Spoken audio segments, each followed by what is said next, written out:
Good evening, everyone, and welcome to the Chamber of Commerce's Meet the Candidates Night.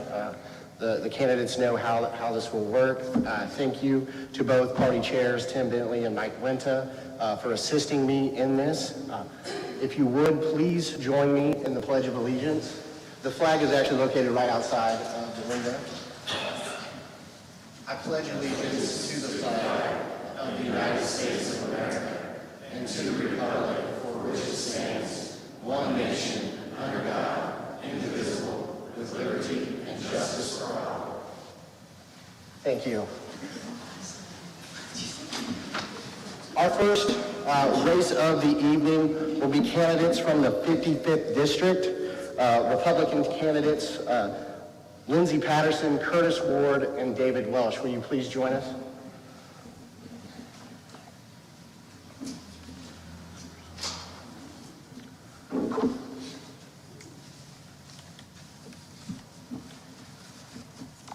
So each candidate was given questions ahead of time in order to prepare. We aren't taking questions from the audience. They drew numbers at random, and that is how they are standing in that order. The first question will start with Ms. Patterson and then work its way down. The second question will start with Mr. Ward, and then Ms. Patterson will be the last to answer that question, so that it's a serpentine question pattern. The questions will be asked in order. The first question is an introduction for our candidates. Please give about 40 to 45 seconds to tell us who you are and why you're running for office. Okay. Well, first I want to say thanks for coming out and taking your time to be informed voters. For those of you that don't know me, my name is Lindsay Patterson, and like they said, running for District 55 for state representative. I was born and raised in Brookville, Indiana. I am a strong conservative Republican. I decided to run because I've been highly concerned with the amount of government control that's been put on our communities within the last couple years. I am firm in my opposition to government mandates of any kind that are placed on the free citizens of Indiana. We live in a country where people have sacrificed their lives, and they continue to sacrifice their lives for those freedoms, and I refuse to take that advantage over that. I am 100% pro-life, pro-Second Amendment candidate. I care deeply about our communities, our business, and our infrastructure. I'm also a mom, a wife, a farmer, and a small business owner. I have a couple fancy degrees, but I don't need those fancy degrees to tell me that the less government we have, the better off we will be. Mr. Ward. Yep. Thank you guys for being here tonight. For those watching at home, thank you for tuning in tonight. My name is Curtis Ward, and like Lindsay, I'm running for House District 55. Also born and raised in Brookville, Indiana, but have deep roots to the Connersville area through my wife, who was born and raised here in Connersville. I get asked a question all the time, why are you running? And for me, it's a simple answer. I've got 3 kids underneath the age of 6, and I believe that every person in the community has a calling, a responsibility to leave their community better than what they found it.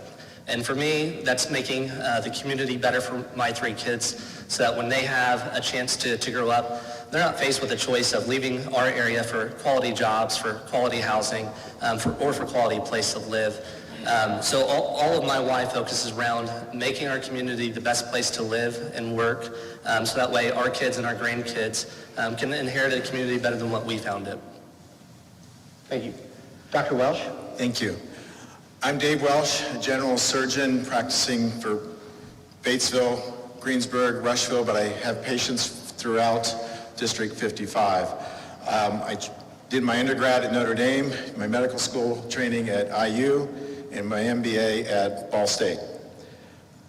I've been involved with advocacy in the community for years, taking after the lead from my parents. They always taught me to give to the community, whether it was helping to set up the YMCA in Batesville, dock on the sidelines at the local high school. That's why I get to know so much about these areas we're in, because I travel with the Batesville schools, and I love the basketball arena here in Connersville. I've done a lot of advocacy work for organized medicine, trying to help patients whether it's high drug prices or access to care. And I'm running because I want to give more to the community. I want to make sure that I can take that advocacy to the next level. And if I'm successful, I can do more for our community and be a loud voice for conservatives. I also am strong in the Bill of Rights and Second Amendment. I'm not just pro-life, I fight for life. I've done that my entire professional career. I thank you for being here tonight and giving us a chance to answer these wonderful questions. Thank you. Thank you, Don. The next question will be for Mr. Ward. He will start. What makes you the most qualified candidate? What experiences do you have in government, private sector, or otherwise that make you feel like you're the most ideal candidate? It's a good question. So you get asked all the time, how's the campaign going and how are you liking it? And for me, it's probably the most unnatural thing for candidates to get up here and be self-promoting and to tell you why we're the best ones. We have 3 good candidates. There's candidates here for all the local offices that are great candidates, but unfortunately, only one can win. So despite my ill feelings of self-promotion and gratitude, what I believe makes me the best candidate is that I'm the only one to serve in an elected position. If any of you guys in the audience have been in an elected position, you know how challenging it is when you're faced with the budget cuts that the state imposes on you and some of the restrictions that you're put into place, and then to go out and have to go to dinner with your constituents and your friends or your neighbors when you've made a decision that impacts their local lives. Those are all things that weigh very heavily on an elected official. And I'm the only one standing up here that served in that role. The importance of that at the state level is that when the state legislative is making or passing laws regarding your guys' role here at the local level, you need a candidate in office that knows the impact, knows what the implications are, and can work on your guys' best behalf. In addition to my elected experience, not only have I served in that role, I've served in that role successfully. So if you followed anything that we've done in Brookville, you know that we have had a tremendous amount of success in bringing in additional funding to our community via grant dollars, and then also the private dollars that we've seen invested in our local economy. I can do that again here in Connersville. Even at the state level, I can help lead the local officials through some of the best practices that we've had in our community, and I can serve as an advocate at that state level to make sure those dollars are continuing to flow into District 55. More than just the elected position of it, I am a small business owner. I have multiple businesses, ranging from the tourism aspect of it, where we had to close it down post-COVID, to real estate firms, to construction firms, to residential remodel.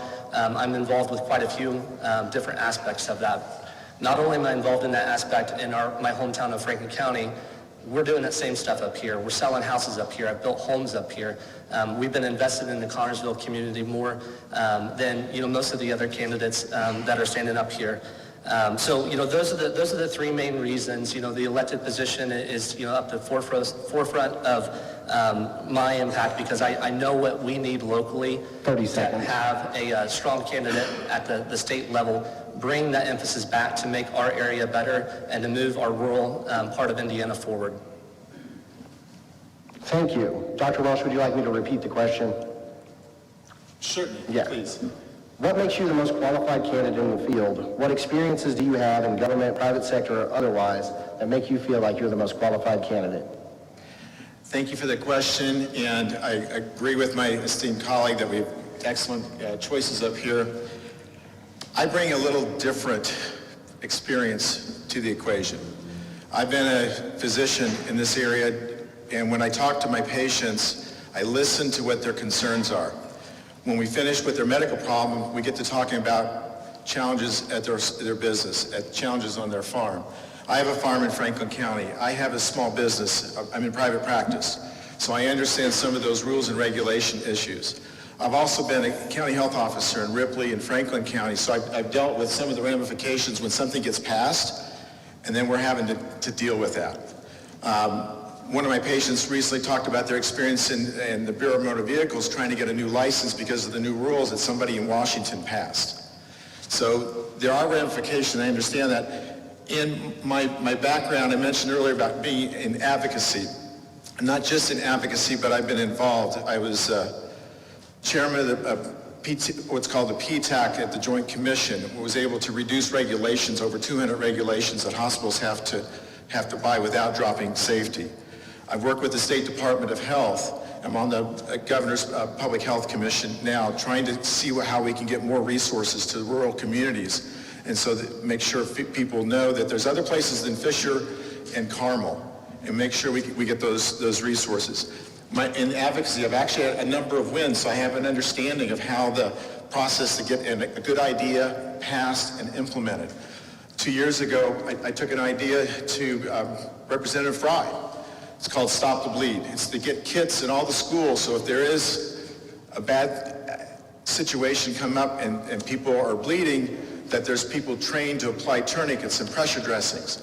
That same bill did not pass in Georgia. I learned with Representative Fry how to get the stakeholders together to get a good idea passed. Several years ago, I was chairman of the Board of Trustees at the State Medical Association. Was when Healthy Indiana Plan came through, and I helped have a hand in what that looked like. And I know a lot of patients around here, because they're patients of mine, have benefited from that. I'm also working hard at other organizations like the AMA, working on other problems like maternal 30 health. seconds. So I've got a wealth of experience dealing with ramifications of something that's passed, unintended consequences, if you will. I have contacts at state and national level, different organizations that I can call on when there's a challenge to get more information. And I think I would bring a lot to the table, but most importantly, amplifying the voice of the citizens of District 55 at the State House so that they're heard. Thank you, Doctor. Ms. Patterson, would you like me to repeat the question? No, I'm good. Okay. So I feel every one of us can sit up here and say that we're all qualified, and we are. Most of us are qualified. We've all had some type of government or business qualifications, and those things are very important. But my question is, why not focus on things like hard work, integrity, respect for others? My parents raised me to have all of those attributes and then some. When I stand up here and say I am anti-government mandates, I am pro-life, I am pro-Second Amendment, you can take me at my word, 100%. I mean those words with every fiber of my being, and they are words you can count on. My promise to Southeast Indiana is that I will work hard to fulfill my promises. Even if they don't happen overnight, I understand you can't do things overnight. But I will continue to push as hard as I can to do the promises that I give to you. I'll be here to listen. I'm going to pray about my decisions that I make. And I want to listen to the people that I represent. I feel that all that, coupled with hard work, passion, integrity, and respect for others, makes me a good candidate. Thank you. Thank you. The next question is for Dr. Welsh. He will start. What are your goals at the State House? What impact do you think that you can have on the state of Indiana? 2 minutes. Thank you. I think I can make a strong impact. As a physician, I'm taught to listen, and I've already been going out, knocking on doors and listening to folks about their concerns and making a list of some of those concerns to take to the State House. First off, I would push to get more internet stability and connectivity out here. We're in a situation now like cell phones were 20 years ago, where yeah, there's cell phone access, but not really. There's places that you can get internet connectivity, but if you drop it, it's hard to run a business or do some of the other things that you need to do. I would work to try to decrease regulations. I spoke to a gentleman who bought a gas station, and he's still dealing with regulations, and that was 2 years ago when he bought it. I'm a hard worker. Whether it's in sports or my martial arts training, working with the local schools, hard work is what I do. I go to my farm to work hard when I want to relax. So I think I'd make an immediate effect. Every organization I've dealt with, I've left them better, whether it was at the Y, whether it's increasing the communication of American College of Surgeons to regular general surgeons and rural surgeons, whether it's getting more information out to the regular physicians from the AMA. I've been a loud voice, and I'm persistent till we get the things addressed that need to be addressed. Hard work is my middle name. I get that from my mom. So I think I'll end it there. So thanks. Ms. Patterson, the same question. What are your goals for the State House, and what impact do you think you can have on the state of Indiana? I have a few goals at the State House. One would be to help with the drug crisis that are plaguing our communities. Another would be to expand broadband, just like all three of us are wanting to do. My impact could be great because I'm willing to put in the extra work. I want to stand my ground and always listen. Even if I don't agree with somebody or understand it, I will do my own research. I'll sit down, I'll talk to people that are within that field that want to make the same changes that I do. I've already had several meetings with individuals and organizations about the drug crisis that here in Fayette County is facing terribly bad. I feel like communities plagued with drugs are not helping the economy. So if our government is so concerned with our economy, they need to be spending some money to get this stuff cleaned up. You don't go into a ragged old house and just start painting the walls. You have to fix the foundation, and then you can do the things that need to do to beautify it. As far as broadband, there's several entities involved. I mean, basically, you got to get your shareholders involved. You've got to get the grants. You got to figure out what kind of broadband can go to these different communities. So there's a lot of entities involved, but I'm willing to do the work, and I'm willing to take the time to figure out how that can be done within our communities. I think one of the ways is education was terribly affected by, while we were in the COVID pandemic. My kids, I know, are A and B students, but during that, they had a couple D's and F's, and mainly because where we moved, we have no access to internet whatsoever. So let alone broadband, it's slow even if we did get it. It's very expensive. So I think that's important, and that's something that you could bring to the State House to try to get some grants. And I'm willing to do the work to do those things to help with the drug crisis and broadband. Thank you. Mr. Ward, the same question. Would you like me to repeat the question? Yeah, that'd be fine. So the answer for me is simple. It's just change the trajectory of rural Indiana, specifically District 55, and tonight specifically Fayette County. So all of us in this room knows that Fayette County has had a strong history of being a manufacturing mecca in the southeastern part of Indiana. That story is no longer, and it's a tragedy. The last 2 decades has been, comprised of blighted housing, of people who had, great jobs, here at the home where they were traveling in from Franklin County, from Union County, down from Wayne. Those jobs disappeared, and it did so in a rather quick pattern. That's the story of Fayette County. The loss of jobs is a story of rural Indiana. Population decline is a story of rural Indiana. And the state boasts that there is a population increase, but that is not true for our district in general. 4 out of 6 counties in our district had a population decline as of the last census data. We are faced with low-quality housing, non-affordable housing for first-time buyers or move-up buyers. We're faced with blighted property. Like Lindsay said, we're faced with the epidemic of the opioid crisis. Indiana ranks horribly in health factors. We rank 40th in obesity, 40th in smoking, 16th in deaths associated with opioid overdoses. And specifically here in Fayette County, we're 90th out of 92 counties in overall health indicators. That's the story that I want to change. The policy that I want to implement at the state level is here to address the issues that you guys deal with on a local level. It's not the same old Republican rhetoric that you get. Yes, we're all pro-guns, we're all pro-life. We're Republicans. That's what you should expect. So I'm not going to spend a whole lot of time diving into those details. What I really want to spend at the state level is my energy making an impact on things that impact your quality of life here at home. For you that have grandkids and kids in this area, I don't want them to be faced with an epidemic of the drug crisis that we have here. I want them to have quality housing. I want them to have affordable housing and quality jobs where they don't have to travel 45 minutes to an hour to do that. Those are the goals that I have at the State House, and that's what I'm going to get done. Thank you.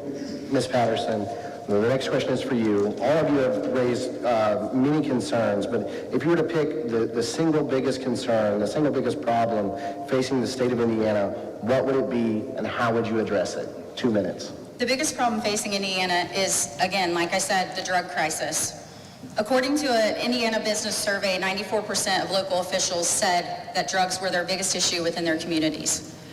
According to the Indiana State Department of Health, unfortunately, Fayette County, again, is plagued with it. They averaged 235.7 opioid-involved emergency department visits. That was in 2006. That's 125% higher than the state average that year. The rate of heroin-involved emergency department visits was almost 150% higher than the state average. Overall, the county had a drug poisoning rate that was 3 times the state rate. As far as the future, I think we need to take more seriously sitting kids down and showing them the true side of drugs, having people come in and talk to them while they're in an impressionable state. When I was a kid, I watched The Doors at 12 years old. I've been terrified of drugs ever since. I'm not saying that's going to help every kid, but just showing them things when they're in an age of fear and understanding of what can happen to their futures, I think that's very important. I think that we also need to talk about, a lot of people don't talk about, it's trauma. Most of the time when you're dealing with a drug issue, you have to get the trauma. So if all you're ever going to do is arrest somebody, send them to jail, and never rehabilitate, then that's an issue. You cannot rehabilitate somebody that's always high on drugs. They're never going to face that trauma. So I want to create peer facility groups, medicinal situations where people can get the help that they need as far as therapeutic 30 therapy. seconds. Programs in the jails, if that's where they're going to go. That way you can get them whenever they are sober. Okay. Thank you. Mr. Ward, the same question. Identify the single biggest problem facing Indiana statewide, and how would you address it? I don't think that there's a single issue that you could single out and say that that's the biggest issue that we should address. Instead, I think that there's a series of issues that should concern everyone in this room and everyone in the state of Indiana. First and foremost, we have an election coming up, and I think election integrity should be something that's on everyone's mind. We do not want to go to bed on May 3rd and then wake up with another ballot drop of all this mysterious overnight votes that were tabulated. So I think that that's something that they should continue to address that in this next session. In addition to that, we've seen this year and the last several years an attack on conservative values. The State House tried to address it this year with some of their bills that they passed and were unsuccessful in doing so. But I do believe that there is an attempt to indoctrinate our young people. I believe that it's an attempt by a far left movement that is saying that we need you to vote more left in the future, so we're going to start teaching those doctrines now at school. I do not believe in critical race theory. I believe that the State House should have passed legislation this year that would have prohibited CRTs from being taught in school. I think that the way that they did that through House Bill 1134 was the intention was good, but it was one of those bills that created more problems than what it did solutions. I believe in simple bills. I don't believe that you encumber bills with a list of all the things that go with it. Be specific. CRT is bad. Let's not teach it in schools, and let's get it passed. Education, we need to promote education, but not just education, educators. So we need to invest in educators, especially rural educators, so that we can retain and attract quality educators in our school that are teaching the values that we want here 30 locally. seconds. And then, like I mentioned before, health in our area is a huge issue. We're lagging behind as a state. We are doing really well when it comes to economic development and the unemployment rates, but we are doing horribly when it comes into the health of our citizens, and we need to address that at the State House. Thank you. Dr. Welsh, the same question. What is the single biggest problem facing the state of Indiana at a statewide level, and how do you address it? I think the biggest problem, and it encompasses much of what my opponents have discussed, is the economy. When I see patients who have to decide, do they pay their heating bill or get their medications, we have a problem. When we're losing jobs, and because we're losing jobs, people's mental health is worse and they succumb to the substance use disorder problem, we have a problem. I think there's a short-term and a long-term approach to this. Short-term, we need to hold the state's gas tax because people need to get to work and they can't afford to fill up the gas tank. We need to get a real refund to Hoosiers, not some token, but we've got a big rainy day fund. Let's help Hoosiers right away. We need to cut regulations so people aren't like the gas station owner I was telling you about earlier, who's having all sorts of issues, and I've, as a small businessman, I've dealt with some of that myself, that stymies job growth. We need to reach out to find out what jobs are. We don't just go and say, Fayette County, you need these jobs. No, we need to talk to the folks in Fayette County. What jobs would you like here? And go out and recruit that. And this weekend, I'm actually going to be in D.C. talking to some businessmen about, see if they would consider coming to this area. We need to increase access to health care, mental health, and substance use disorder. I've been working on that my whole career. I think there's some options that would be available in Fayette County. We've got the emergency room. I think there's some things that could be added, either surgery center or even a Crow Access Hospital that would get the balls rolling. We can increase, if we increase jobs, increase the tax base locally, we're going to help our education. And Curtis is right that I've had to deal with the CRT in some of my organizations, and I agree with him.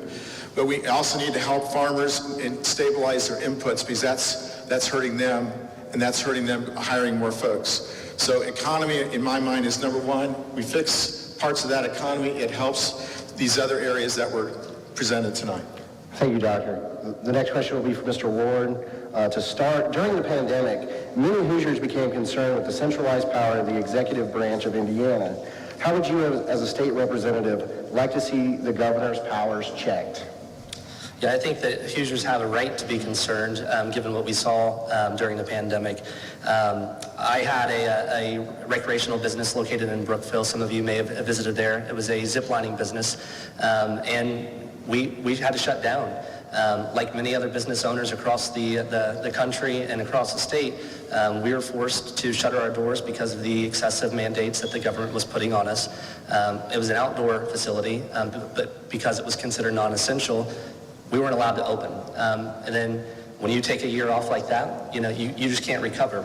So I sympathize with the people that suffered during that time, during the mandates, and I would agree that we need to do more at the legislative level to limit the powers from being so centrally focused that one person has the singular ability to shut down not only businesses, but churches.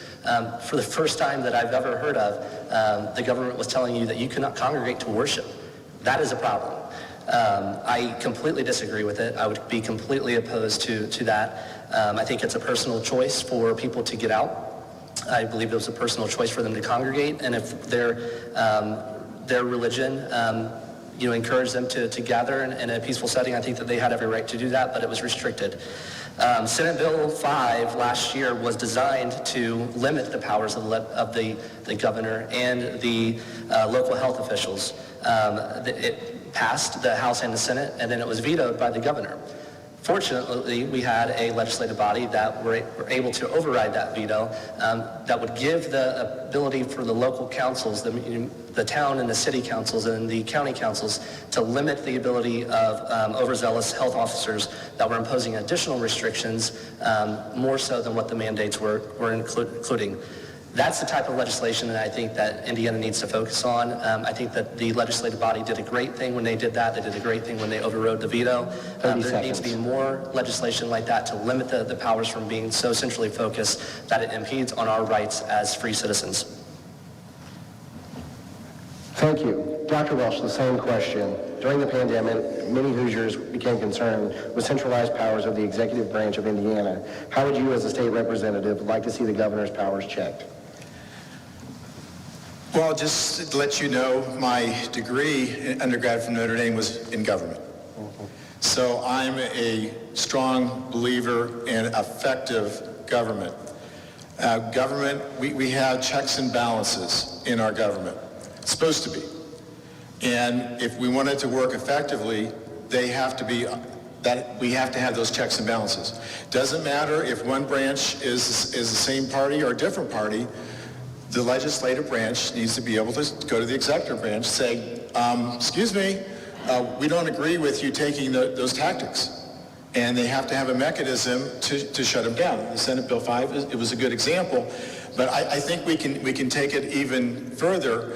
I think we need to have more discussion from the leaders from the State House having discussions with the governor, whoever the governor is, when they're overstating the bounds, and have a mechanism in place to say, excuse me, we want to be an effective state government, and if you're running roughshod over things, we're not effective. I would want to make sure that my esteemed opponent knows that I was not one of those overzealous health officers, and I think Senate Bill 5 was a good move, and I was fortunate throughout this whole ordeal to work closely with my elected officials in Ripley County, and I think we did a good job, and I was very proud of that. I think we need to make sure that each branch of government works effectively, and that each branch stands up and says to the other branches, excuse me, you overstepped. And that could be the judiciary. So if the judiciary says something that's out of line, the legislative branch can legislate a change.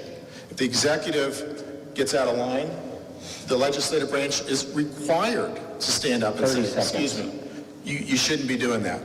So I think we need to have checks and balances if we want an effective government in Indiana. Thank you. Ms. Patterson, the same question. Do you need me to? No. So the whole reason we have a legislative branch is so we speak for our people in Indiana, our constituents, not to do what the executive branch decides is in their best interest. So many businesses closed down during the pandemic because their employees didn't come back to work. Why would they? They were being paid to sit at home while everybody else is out working. So Governor Holcomb finally decides in June of 2021 that he is no longer going to be paying unemployment benefits to people. I had been back to work since May of 2020. I was a hygienist in people's faces, them without masks.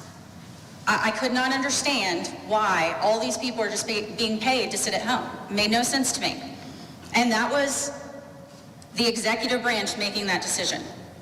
Unfortunately, if given the opportunity to sit at home, most people are going to do that if they're going to get paid to do that. So, not being able to get back to work was not 100% his fault. Unfortunately, our national government likes to dangle little carrots, and they did dangle one that was about $400 million. So, how do you tell somebody when your government's dangling it in your face and saying, you can take it, but you know good and well, if you don't take it, they're going to give it to someone else. So you have to do what they do. You have to play their games. So if we would just do our own thing, I don't know how you reach that point, but if you can do your own thing and not allow that branch of government to affect us legislatively, we're going to be a whole lot better off in Indiana. Thank you. The next question will be for Dr. Welsh to start. What is your vision for Indiana in the short term and long-term future? Great question. I'm so glad this was asked. So let me start off by saying I want a stronger, healthier Indiana. I want more jobs. I want to make Indiana the go-to state. Whether it's for where you want to set up your business and have jobs, whether it's you want to raise your kids and get them educated, or where you want to go to retire. We have beautiful countryside, beautiful recreational areas, which he mentioned, and I think we need to make sure this is the go-to state for folks to go. We need to, as we mentioned earlier, increase internet connectivity so that we can get those jobs, so that we can get better education. We need to work on better education so that with the internet increase, we can connect our local schools to the other areas of higher learning in the state, so our high school students can get credits towards their college degree. Increase connectivity between businesses and the schools, and more emphasis on the skilled craft trades. So the business can tell the schools, you know what, we're going to be needing more welders, we're going to be needing more electricians. So the students can get that information so that they can help the local businesses, we help the jobs, we help the growth, and people want to move here. We need to increase, stabilize inputs for our farmers so they're not so burdened when they're every year rolling the dice to see if they can keep their farm going. We need to make sure there's increased markets for our good farmers. I was in the northern part of the county this weekend. Beautiful farmland. We need to protect that, especially now with what's going on in Ukraine. We need to make easier access to the agencies in Indiana. Has anybody tried to contact one of the agencies with a question and you get the phone tree? I mean, that needs to be better. They're working for us. 30 seconds. Elected officials are working for the voters. And that would be my goal to take to the State House, to be your voice, to amplify your voice, and to be somewhat of an ombudsman. So if you're having trouble with insert agency, we figure out a way to get you the help you need, like the gas station owner having trouble with a certain agency in the state. We need to make sure that the state is working for Hoosiers. We need to make sure that whoever's elected is working for Hoosiers so that we can have a better, stronger, healthier Indiana. And I know we can do it because I know Hoosiers. I know we're all hardworking. We're going to look after our family members, our neighbors, our friends. Working together, there's very little that we're going to accomplish a lot together. Thank you, Doctor. Ms. Patterson, the same question for you. What is your vision for Indiana in the short term and in the long term? So my vision for Indiana in the short term is to bring back the businesses that we lost during the pandemic, strengthen the ones that we have, and encourage residents to patron small businesses. Work to bring broadband to local communities. My long-term vision would be to help create legislation that does not allow the things that happened during that pandemic to happen again. One more pandemic like that, and I can't imagine any community surviving. The drug crisis, again, that so many communities are facing needs a lot of attention. We also need to put an end to generational welfare. The amount of money we spend on welfare, where there's no accountability or end to receiving it, is staggering. We need to protect life. According to Johns Hopkins University, 42.7 million babies lost their life in 2020 due to abortion. 3.5 million people lost their lives due to COVID. Both are tragic. The good news is, for those concerned with COVID, our government has spent billions to ensure that no other person dies from this virus. The same government gives money, our money, to those who legally and willfully kill a human being, all while calling it health care. Think about this. COVID's death rate is roughly 2%. Abortion is 100%. Thank you. Mr. Ward, the same question for you. What is your vision for Indiana in the short term and in the long term? Yeah, so when I was younger, I'm sure one of you started in church where there's no vision, the people perish. And that's something that's always resonated really well with me. I have a residential remodel company, and what we do is we restore old houses. It takes the worst house on the block and we turn it into the best house on the block. And we do that with vision.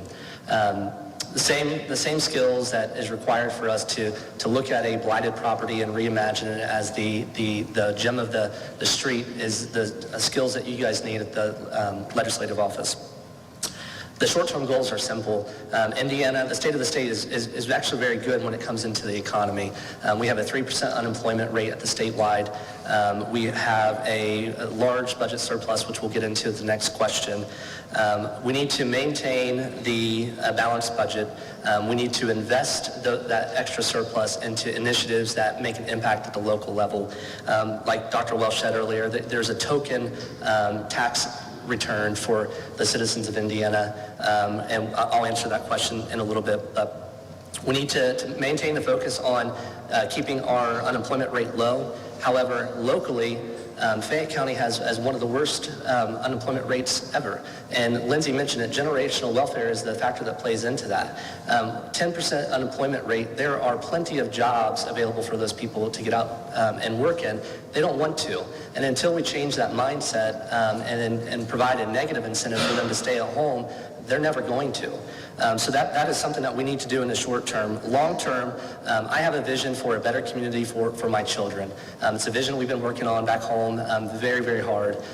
It is a vision where they can have a quality job, whether that is working remotely because we have better access to broadband, or whether that's a blue-collar job where they love where they live, so they're going to live here.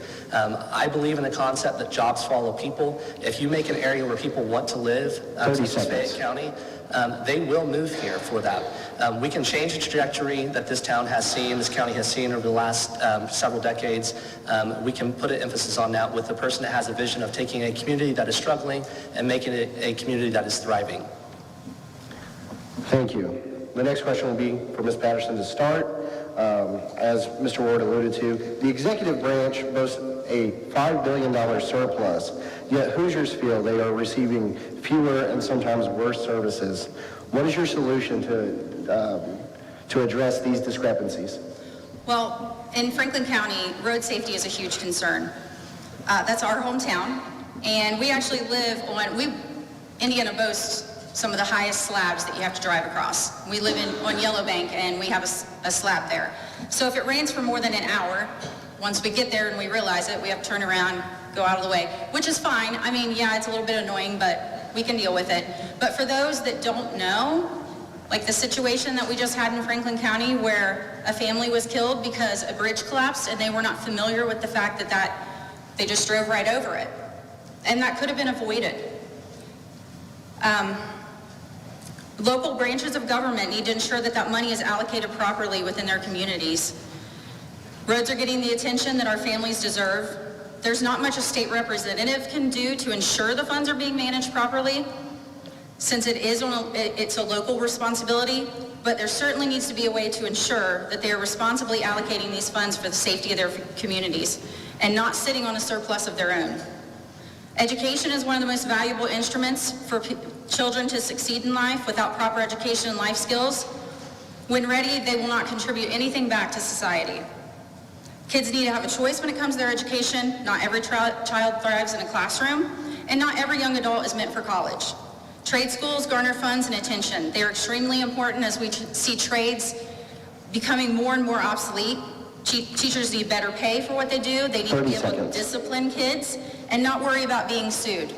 Kids need to be held accountable for their actions. Kids and teachers need incentives to be the best, but only if they earn that incentive.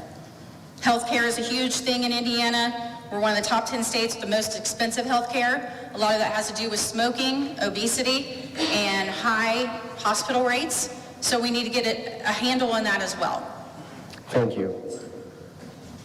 Mr. Ward, the same question. The executive branch boasts a $5 billion surplus, yet Hoosiers feel they are receiving fewer and sometimes worse services. What is your solution to address these discrepancies? It's definitely an issue. So earlier this year, the governor announced that $545 million would be given back to the taxpayers of Indiana. And while that is great, I'm a believer that if you have it to give it back and you have a healthy surplus, you shouldn't have collected it in the first place. The issue is that the state is collecting these dollars, but they're limiting the dollars that gets passed down to the local units of government. And as an elected official, I've seen this firsthand. What they do is they hand out these carrots of these big grant programs out here that we have to compete for. So we competed against a $2 million grant against the city of Connersville.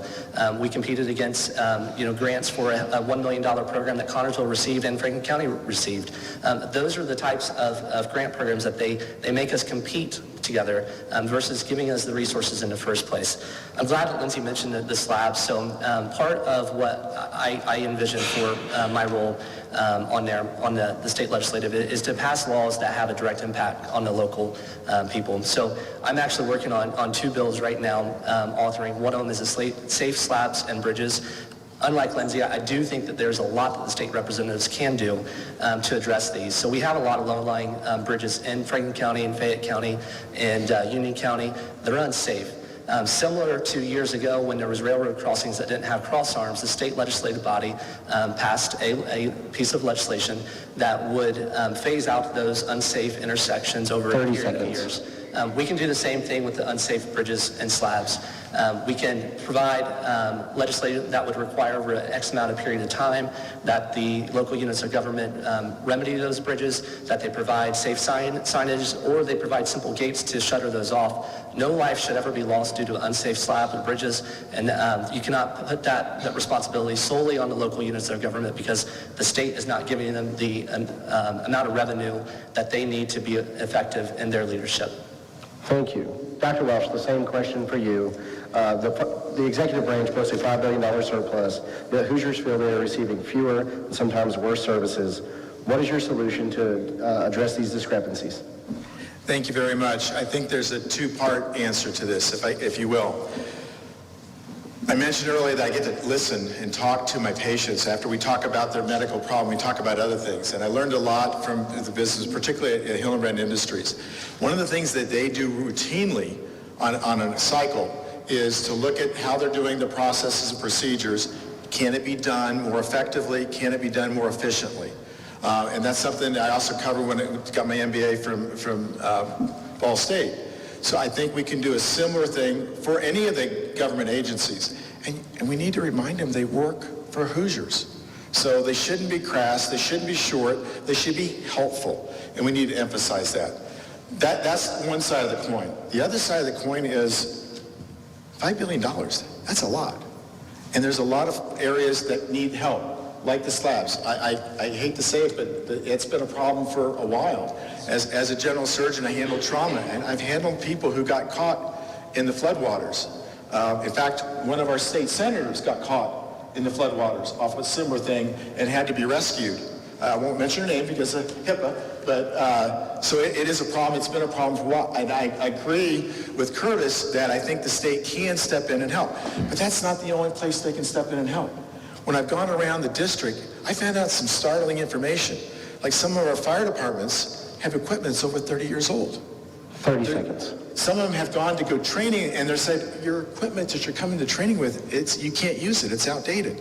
So I think we can go to our police departments, we can go to our fire departments, go to the EMS and say, who's having shortfalls, who's having trouble, so that we can help them upgrade what they're doing. So I agree, we should not have had this in the first place, but if it's there, let's utilize it effectively and frugally and constructively to the areas that need it, like some of our fantastic fire departments and police departments. Make sure there's training and help with the education and the teachers. I think we can do a lot of good, and we can do that through the state legislature. Absolutely.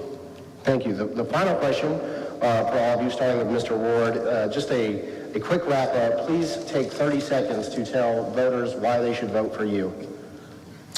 Yeah, so we covered a lot of topics tonight. Like I said, I have the experience and the knowledge base to really take the ground running when I get to the State House, provide what we've done at the local level, and really amplify what you guys are doing here at the local level. At the end of the day, I want to make a difference. I want my kids to grow up in a community where they can be proud of and that they can thrive. I appreciate everybody at home tuning in, and appreciate you guys' attentiveness tonight. Thank you. Dr. Welsh, the same question for you. I thank you for this venue tonight. I thank you for the folks at home who took time also. If you want someone who's going to listen to your concerns, please think of me. If you want somebody who's going to work for your issues, think of me. If you want somebody who's going to fight for positive solutions to the problems that we face, think of me. I've got a lot of experience, a lot of different areas. I've got contacts. I'm not afraid to say I don't know something and to reach out to get stakeholders together for the best solutions. And I would ask for your vote on May the 3rd. Thank you. Thank you. Ms. Patterson, the same question for you. Again, thanks for coming, like everyone else said. The only thing I can say is that I don't know everything, but I will try my hardest to figure it all out. I'm not polished. I don't know the ins and outs of everything. I've never held any type of position, but I feel very comfortable in knowing that I will always stand my ground and I will always do what's right for our communities. Thank you. Well, let's thank all of our Republican 55th District candidates for being here. The next two candidates are for Harrison Township Trustee, Austin Bailey and Christina Neal.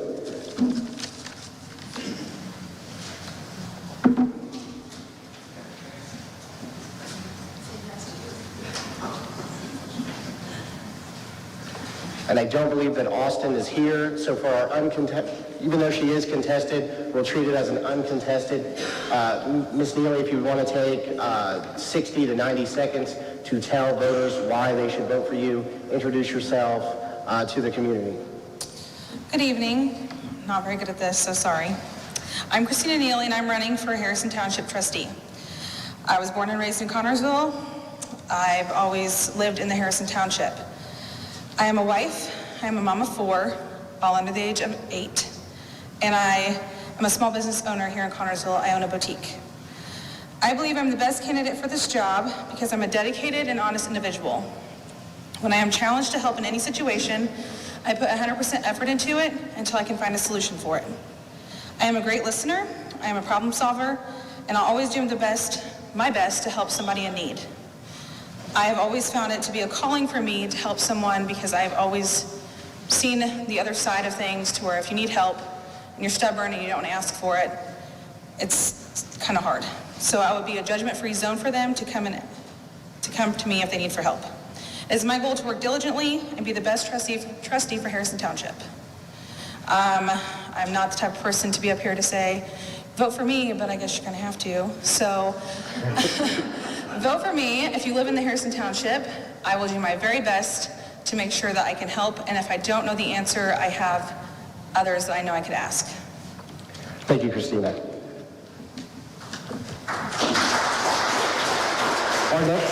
Our next two candidates will be from Republican candidates from Jackson Township, Brandi Steinard and Dominga Bentley.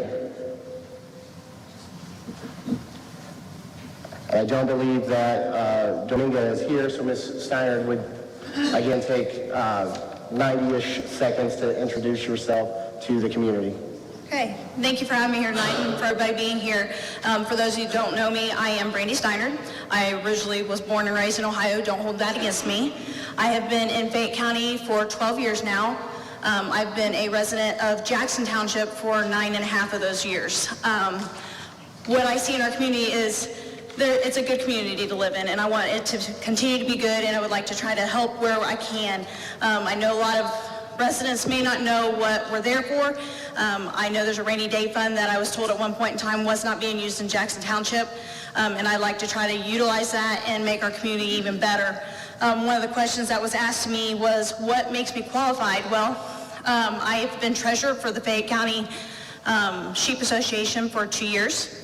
I've been a Fayette County School Corporation employee for 11 years, and in those 11 years, I've been able to help a lot of students. They come to me with their concerns. I keep them to me. I help those kids the best I can.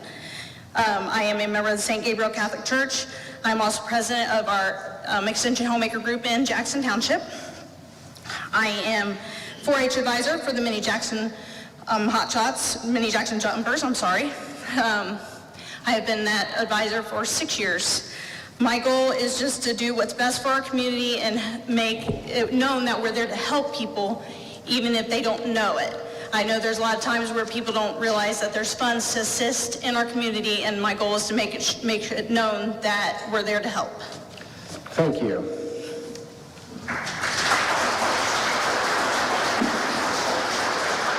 The next candidate this evening will be Gwen Demkovich, Jackson Township trustee candidate on the Democrat ticket.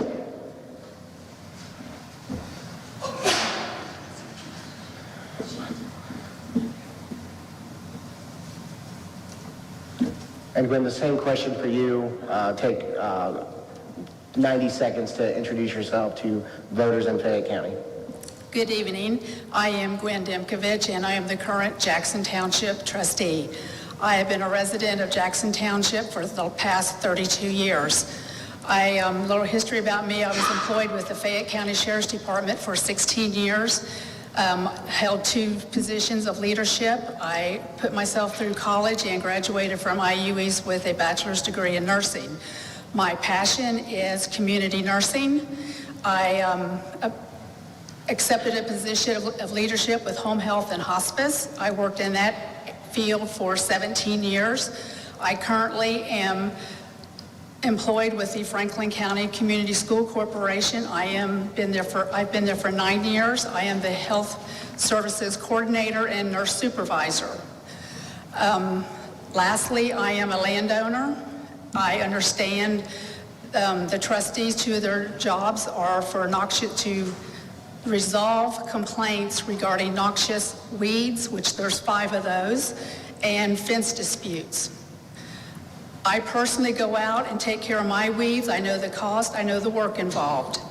I also, when my cows are out in the pasture, I'm out there checking those fences, and I am maintaining those fences, so I also there know the cost and the work involved. I have currently been involved with, so far this year, 2 separate cases of fence disputes, and those are, I've talked to all the parties involved, and they are in process of being resolved themselves.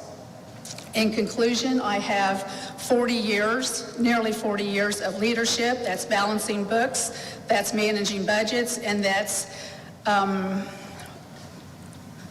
taking care of policies, writing policies. Still time? Yeah. Okay, and I don't, now forgot my place, I'm sorry. But I would be proud to be the trustee of Jackson Township if you would elect me. Thank you. Thank you so much.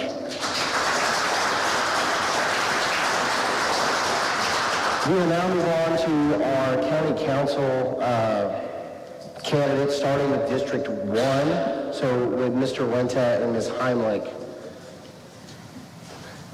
And please stop and see me before 1 and 2. So What do you want? draw one. Draw. Yeah, see if you're 1 or 2. Only one of you has to open it, so if you're 1 or 2, then. I always have bad luck, you understand, but I'm number 1. Okay. What does that mean? You'll stand at the first podium. I'll stand at this podium? Yes. Oh, okay. And you'll be asked the first question. I will tell you how long you have to respond. For the sake of time, I had 7 prepared questions. You will probably not get all 7 I'm going to questions. say, this is going to take a long time if we could do 7 questions, and then we get to the sheriff's races, we got, 9? So, okay, But thank we you. will start with the first question, which is take 30 to 45 seconds to introduce yourself and tell us why you are running for county council. You want me to start then? Yes. Okay, all right. Hi, I'm Viv Himelick. I live out in Posey Township, which is Bentonville, if you're not aware of that area. And I have a daughter and son. My daughter's married with a grandchild. And I have 16 horses, so I consider my family too. I am seeking for your vote for County Council, District 1. It now includes parts of District 3, which was Posey Township and Fairview Township and several other smaller ones. I am a IU Business School graduate, and I am managing 2 businesses in Fayette County. I have Sanders Jewelry downtown, and we have Shawnee Creek Stables out in Bentonville. 10 seconds. Okay, I am a strong conservative with a belief system and with communication skills that will be an asset to this community in changing economic conditions. In the last few years, I felt the lack of communication and negotiation preceded lawsuits by our own elected office holders, and it cost the county over $300,000 in legal fees, and I would love to not see that happen again. Thank you, Vivian. Mr. Wenta, the same question for you. My name is Mike Wenta. I'm running for County Council District 1, still to be reelected. I've been living here since 2000. Love this community. I am a very hardcore conservative as far as Second Amendment gun advocate. I'm against the critical race theory stuff. I don't believe that in mandates, that we should be mandated what we should wear, what we shouldn't do. But I respect other people's decisions, what they want to do. I've been on the council since 2013. I was appointed for my first term to fill a vacancy by Mark Brockman. And I've been a part of taking a budget that was a negative $250,000 in the hole to a $7 million plus. 10 seconds. We have $1.5 million rainy day fund now. Thank you, Mr. Wenta. The next question will be for you to start. County Council is responsible for over $60 million annually through tax collections, grants, various monies. How can taxpayers be assured that you will be a good steward for their funds over the next 4 years? Well, I've always thought of the county's money as my own money, which we should, because you don't want to be foolish with the money. Like I said, we were negative $250,000 in the hole and on the verge of bankruptcy when I came into office. And in the first go-around of our budget, it was kind of shocking how are we going to fix this thing? How are we going to keep the state from taking over our county and running the offices and the county departments if we can't fix this thing? One of the things that was alluded to, that the $309,000 that was termed foolishly spent was spent to keep us from spending over $600,000 every year going on in perpetuity. And that was done by a judge that wanted to get his employees a ridiculous pay raise that we had to fight against. We had no choice in the matter. We were mandated by the state to pay for his attorney fees and our attorney fees, win, lose, or draw. We won on every 81 points that were brought up by the judge. We won on every single one of them. So just winning the lawsuit, it says that we did the right thing. And that wasn't voted on by one person. It was voted on by 10 people unanimously, commissioners and county council, 10-0, to go ahead and proceed and not give in to the desires of a judge who wanted to inflate his pay for his staff. It would have not only affected that Superior Court, but it would have affected the Circuit Court as well, too, along with other departments that have similarly named personnel, say secretary or bookkeeper or whatever. You have to do, what you give for one, you have to give to the other. So it wasn't just a one-person thing, and it wasn't a $30,000 situation. It was more than that. And like I said, it permeates throughout the courthouse, or the county, not just one department. Thank you. Ms. Himelick, the same question. Would you like me to repeat it? Yeah, no, I don't. I have been reviewing the 2020, 21, and 22 county budget to determine the best path forward to retain county employees, retain them. We have lost so many county employees, and Judge Brandstatler's court, he has lost 3 employees in the last year and a half. We need to employ existing resources to retain employees at a living wage. Already, highway expenses, gas and diesel for vehicles will be a larger part of our budget in the future, and an extra expense for this year. Several departments, corrections, health, courts, 9/11, and others obtain grants and funding from various state agencies. I've spoken often with Indiana Senator Gene Lysing about applying for these monies, and I think overall we are doing a much better job than we have in the past. But we need to communicate with our department heads and negotiate with them and talk to them so we do not repeat a lawsuit that we just ended up paying dearly for. Thank you, ma'am. You will also get the next question, which is also about funds.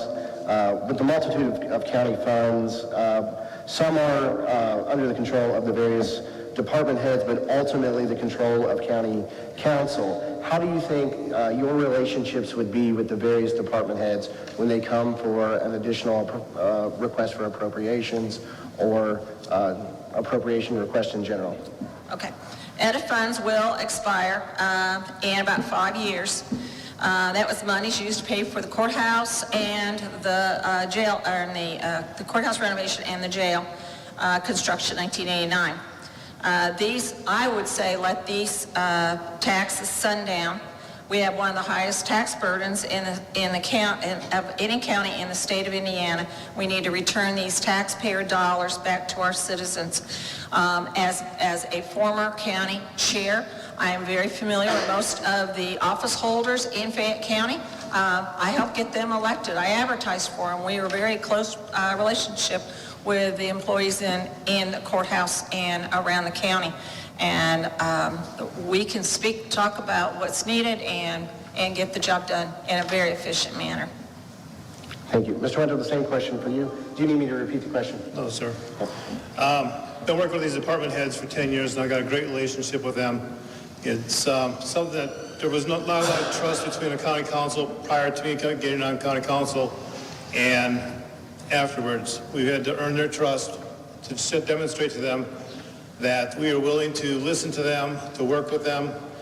2 years ago, I sent a letter out to the entire department, all the department heads in the county, asking them to cut their budget by 15% and explain to them why we had to do it because of the COVID. situation. We didn't know if we were going to be able, to get reimbursed for $714,000 or what. So we asked them to please, cut, and they did. They were very creative in how they got to their 15%. Some got to 50%, some didn't.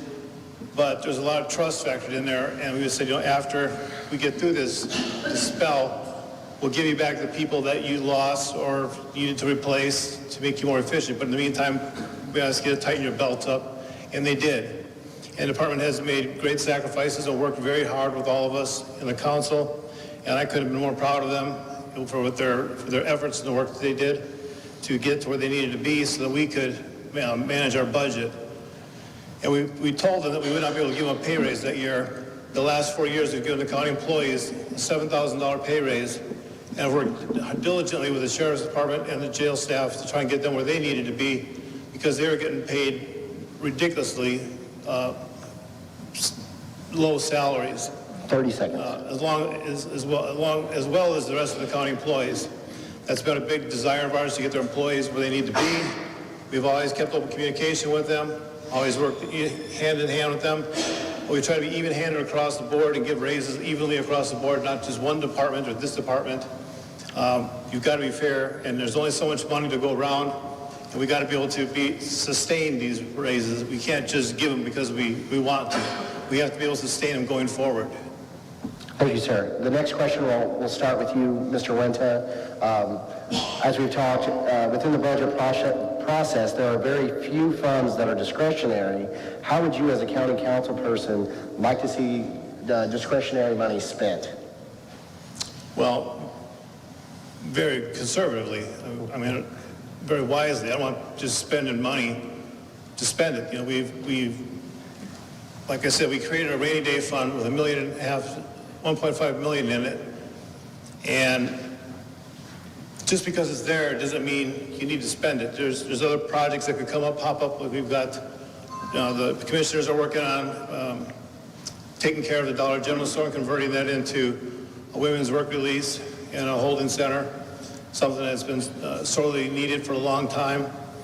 We need these kind of extra funds for these kinds of projects that we don't know about, mechanical issues, things that just pop up out of nowhere that we don't plan in a normal budget. It has to be saved, that money, so that it can be used at a later date for such an emergency.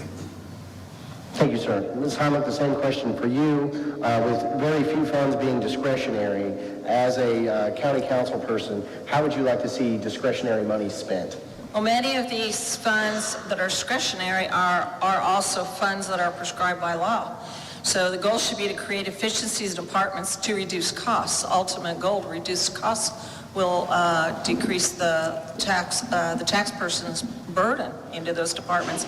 As far as the ladies' correctional facility, I was on board in 2020, invited by DLZ, who was the company that was hired to do the design of and information design for a new facility and what to do with the 89 jail, whether to tear it down or not. And I thought at that time $35 million to spend on a new jail was, we couldn't afford it. And there was council members that are still on council that were very much for spending $35 million on a new jail and not put any money into the old Dollar General store, which had been bought with funds for a ladies' correctional facility. And I said at that time that these women deserve what the men have, a correctional facility where they can work out. And ultimately, Dale Strong found the monies through the CARES Act, and we are going to be able to build that facility up with the CARES monies. Won't cost the county any of that physical structure. There was 30 seconds. DLZ's contract was not covered by that. But that was probably discretionary funds from the CARES Act that was handled very, very wisely through the commissioner's office, not through county council. Thank you, ma'am. Switching gears just a little bit, outside of roles and responsibilities that a council person would have, what civic or community activities are you involved in? Vivian, starting with you. Okay. Currently, I'm a board member with Discover Connorsville, and some of my friends are here from Discover Connorsville. I'm also a member of the Historical Museum. Last year, my son, or 2 years ago, my son started rebuilding the engine on the old Auburn, the 1929 Auburn that we got, and he's finishing that this year. It took 2 years to get the machine work done. I was a Republican chair for 4 years. I was secretary for several years before that, worked with Sam Harvey. And in that capacity, I encourage candidates to run for office. I called people all the time. I recruited election poll workers. So if you worked the polls and you got a call from the Republican Party, it was from me. So we maintained a historic building, did roof projects down there, tried to keep it attractive. And I brought nationally conservative speakers like Billy Cunningham to Fayette County into this beautiful facility here. 30 seconds. Many, many people from Carmel, Indiana, Fort Wayne, Indiana, Lafayette, Indiana came here and couldn't believe the absolute fabulous building that we have in Connorsville. So I was the winner of the Indiana Federation of Women's Award last year. Thank you, ma'am. Mr. Wenta, the same question for you. Outside of the roles and responsibilities of a council person, what civic or community activities are you involved in? Well, for many years, I was heavily involved with the youth community, coaching, basketball, football, baseball, girls fast pitch, wherever I was needed, whatever I could do to help our youth in the community. I think the youth are the key to our future and our success. I'm a volunteer firefighter in the Everton Fire Department, as well as on a dive and rescue team. I've been a member of the fire department for about 7 years. The past year I've been has evolved because of back issues, but been involved with the department. In my church, I'm heavily involved in that, taking care with the youth and other responsibilities that I have there.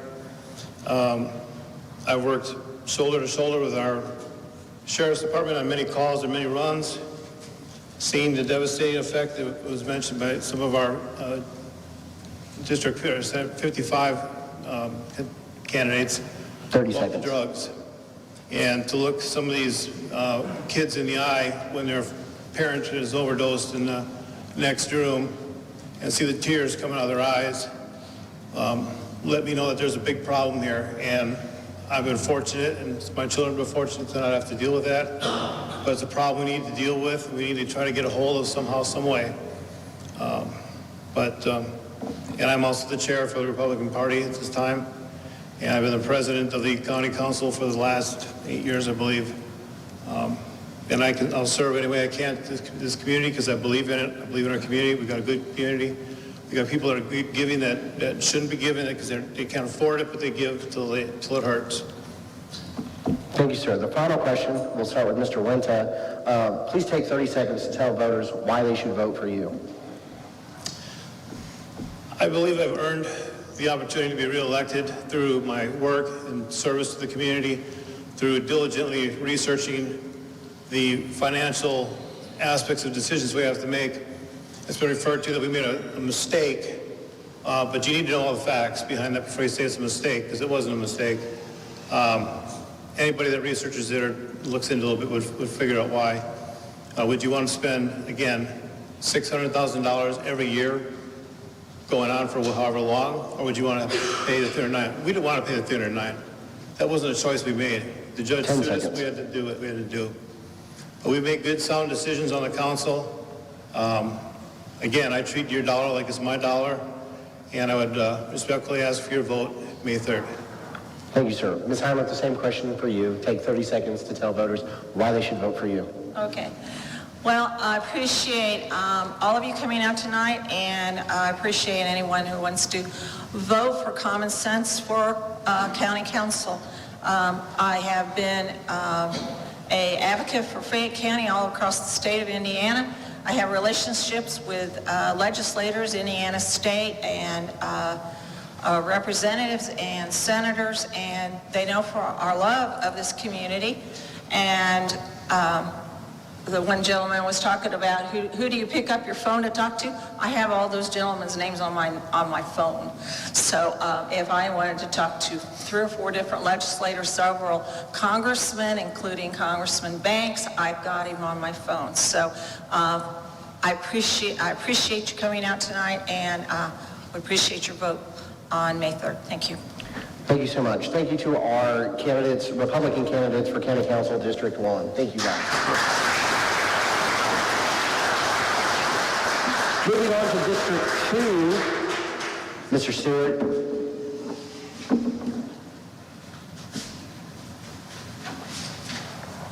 Mr. Stewart is the Republican candidate, unopposed, for County Council District 2.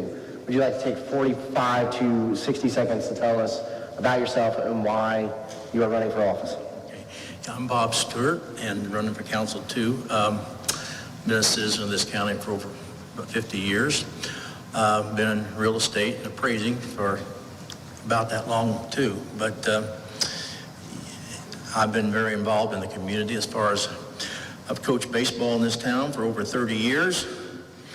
I meet some of those guys now and they show me their grandkids. It makes me feel very old.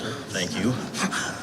But officiated sports and enjoy every minute of it. But been involved in jail ministry for over 40 years, and since 1992 or 94.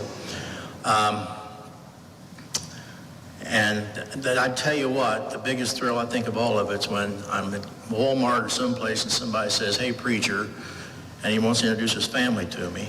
And I think, well, we got one. And you know, that's all we can do with this meth problem, the men in the jail. If we can get just a few of them turned around, that's why I'm all for getting the women the same facility that the men have, because they deserve it. And that's the only way we're going to turn this community around, is one-on-one with people. So I just thank you for your vote, and I guess I can win 1-0, whatever, but I appreciate your vote. Thank you. Thank you, Mr. Stewart.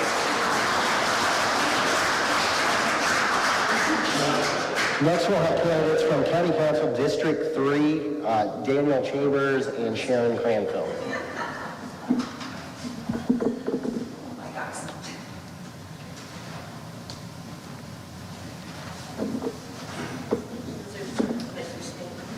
Are you fine with Ms. Cranfield being first? Is that ladies first? So, Ms. Cranfield.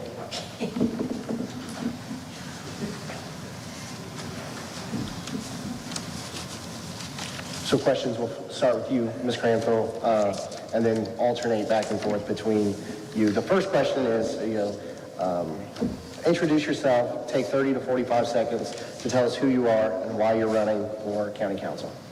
Okay, my name is Sharon Cranfill, and I am running for, of course, the Republican County Council, District 3. And the reason I feel I would be a good candidate for the job is I plan on living the rest of my life here in Fayette County.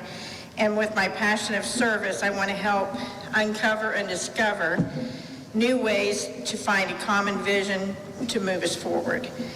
I believe I bring a fresh new perspective with a wide range of personal and professional experience that's going to contribute greatly to the Fayette County Council. I am a pro-life, I'm a conservative, and I support our Second Amendment. Thank you, ma'am. Mr. Chambers, the same question for you. Please take 45 seconds to introduce yourself and tell us why you're running for County Council.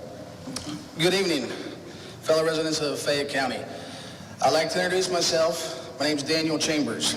I come in front of you this evening as a candidate for County Council, District 3. A little bit about me. I moved here about 3 years ago. I do not see that as a weakness, as I become familiar with many people in the area of Connersville. My wife and I have made Fayette County our home, where we want to raise our 3 children in Columbia Township. I want you to know I'm not a normal politician. I'm not a politician at all. In fact, I'm a successful business owner, and I can utilize my skills to better the community in which I live. I recently established a strong interest in the political arena and feel it is time to get involved and perform my civic duty for the community in which I want to continue to call home. I decided to run for County Council District 3 because I believe Fayette County is ready for the next generation of leadership. Thank you, sir. The first question will be for you, Mr. Chambers. The council is responsible for approximately $60 million through tax collections, grants to various departments. As the fiscal body of the county, how can taxpayers be assured you'll be a good steward of funds? In 2016, I started my own business with no experience in business management. I started from the ground up. I worked hard to become a successful construction company. I had to educate and learn how to successfully spend and manage a budget. I had to delegate funds appropriately to benefit my company's growth. If I was elected county council, I'd be very active in watching how the taxpayers' money is spent in Fayette County. I will diligently make sure every cent is spent where it is needed, while providing funds to the areas that needs funds and areas that need cuts. Thank you, sir. Ms. Cranfield, the same question for you. Do you need me to repeat the question? No, you're fine. Being the founder and an executive director of a nonprofit organization, we are funded by a lot of private donations, sponsors, and grants. I'm very familiar with the responsibilities of reporting and making sure funds are used specifically as they are designated. I'm also familiar with reporting and being accountable to an executive board. I have owned and operated a business for over 25 years. I have worked in the business field for 40 years, and I maintain and operate a home for women in recovery that we have served over 125 women. So I feel I am capable of helping with our money dollars. Thank you, ma'am. The next question will be for you to start. With the multitude of county funds, some are administered through the various departments, but ultimately the responsibility of county council. How well do you think your relationship will be with the various department heads for administering funds in Fayette County? Being a lifelong resident of Fayette County in business for over 40 years, working with and collaborating with many organizations, other businesses and their owners, I work very well with many different people in many different areas, as well as with multiple agencies at local and state levels. I am a person who works extremely well with teams. I may not always have the answer when a question is asked, but I will forward the effort to get the answer if one exists. Thank you, ma'am. Mr. Chambers, the question for you. Do you need me to repeat the question? No. So I feel my relationship with various departments will not be an issue, as I've already been building relationships with many departments and their employees. I have been very active in getting to know many different county employees by meeting them, learning their role and services they provide to Fayette County. I am a very involved type of person, and I like to work with others. Thank you, sir. We will start the next question with Mr. Chambers. Within the budget process, there are a few discretionary funds. As a county council person, how would you like to see discretionary money spent? Within the budget process, sometimes our decisions are driven by legislative decisions from the state. Therefore, discretionary funds can change from time to time. My goal is to always maximize the best benefit for the taxpayers of Fayette County. I already have a working relationship with our commissioners, as I've been working with them on several different issues over the last few months. Thank you, sir. Ms. Sharon, the same question for you. Okay. The discretionary funds should be used as conservatively as possible and where it's needed the most. With discretionary funds, it's money that can be available to spend on things that are not considered necessary but can be useful. So this could be the conversation needed between county council about some of the issues that's going on in our local government. And we always need to make sure that with discretionary funds that we make sure that our taxpayers are updated on everything that we're spending the monies for. Thank you, ma'am. The next question will start with you. Outside of roles and responsibilities as a council person, what types of civic or community activities are you involved in? Okay, a bunch. I'm a wife, I'm a grandmother, a mother, and a great-grandmother. I know I don't look like it, but I am. And I am the founder and executive director of the House of Ruth. It's a recovery home for women here in town. And like I said earlier, we have had over 125 women go through our program. And one thing that I want to say, when they were talking about the drug problem that we have in Fayette County, which is well known, that I'm proud and honored to say that I work with these women on a daily basis. I love working with them. I love watching them transform their lives, because I have a saying that as long as there's breath in their body, there's hope. So I promote the hope, I promote second chances, and I'm big in the recovery community. I'm a leader in the Celebrate Recovery group. My husband and I have owned and operated a small business for over 25 years. We just opened a retail store for the House of Ruth to generate funds for the House of Ruth to operate. All the proceeds that we have in our business for the House of Ruth goes to the House of Ruth for their funding. I'm a trainer for the Stanley D. Kemper Training Institute through Mental Health of America. 30 seconds. I train peer recovery coaches, and what that is people that have used drugs and want to change their lives are becoming peer recovery coaches, and enabling them to be certified, and the start pay for them is $15 an hour. So I'm making progress in helping people with second chances. Thank you, ma'am. Mr. Chambers, the same question for you. Outside of the roles and responsibilities of a county council person, what civic or community activities are you involved in? First and foremost, I brought my business that was started in Ohio to Connersville, Indiana, as I felt establishing a business within this community was good for Connersville. I hope to continue to grow my business to service this county. I'm no stranger to public service, as I am a man that believes in being involved with my community makes it a better place to live. I served as a volunteer firefighter prior to moving for 5 years.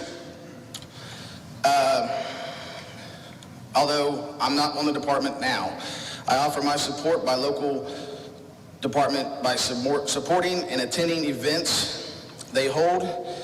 Since moving to Fayette County, I have become a member of the AMVETS Post 11 and volunteer my time and services to support Veterans Affairs. I'm also a member of the local Eagle Riders 1065 and participate and sponsor many events to benefit the community. I have donated many signs from my side business of metal art, supporting both AMVETS and the Eagles. I'm an active member of the Second Amendment group here in Fayette County. It's a group that is involved with bettering and servicing the community. I've also offered my services to the Columbia Community Center to provide repairs for the Columbia School. I'm a strong believer that youth within this community are worth the investment for the future of the community and have sponsored youth basketball. I will continue to volunteer my time and services as well as beneficial backing to this community. Thank you, sir. The next question and final question will be for you. Please take 30 to 45 seconds to tell voters why they should vote for you. Okay, so first off, I'm not a politician. This is a learning process for me. I feel it's time to step up. I'm very conservative, traditional views. I'm a hard worker, I'm a father, I'm here to stay, and I'm here to be your voice.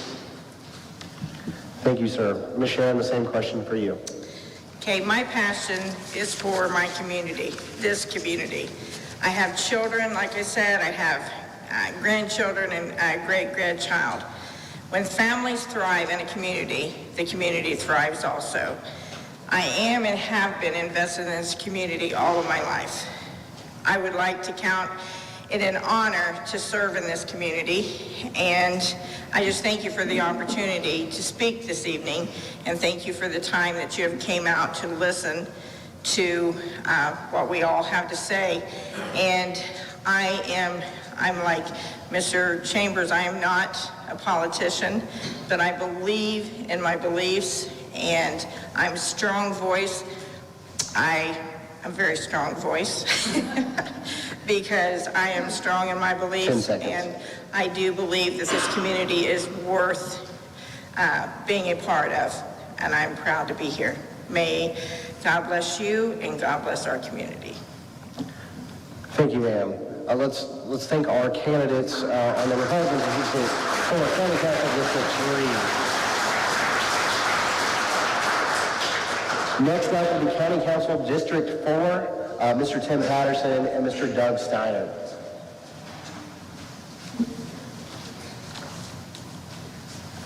Mr. Patterson, would you like to draw and see who's first and who's second?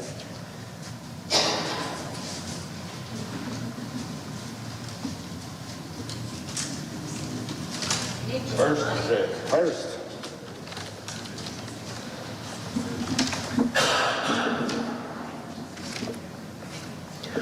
So like our other candidates for County Council District, the first question will start with Mr. Patterson, and it will be to introduce yourself.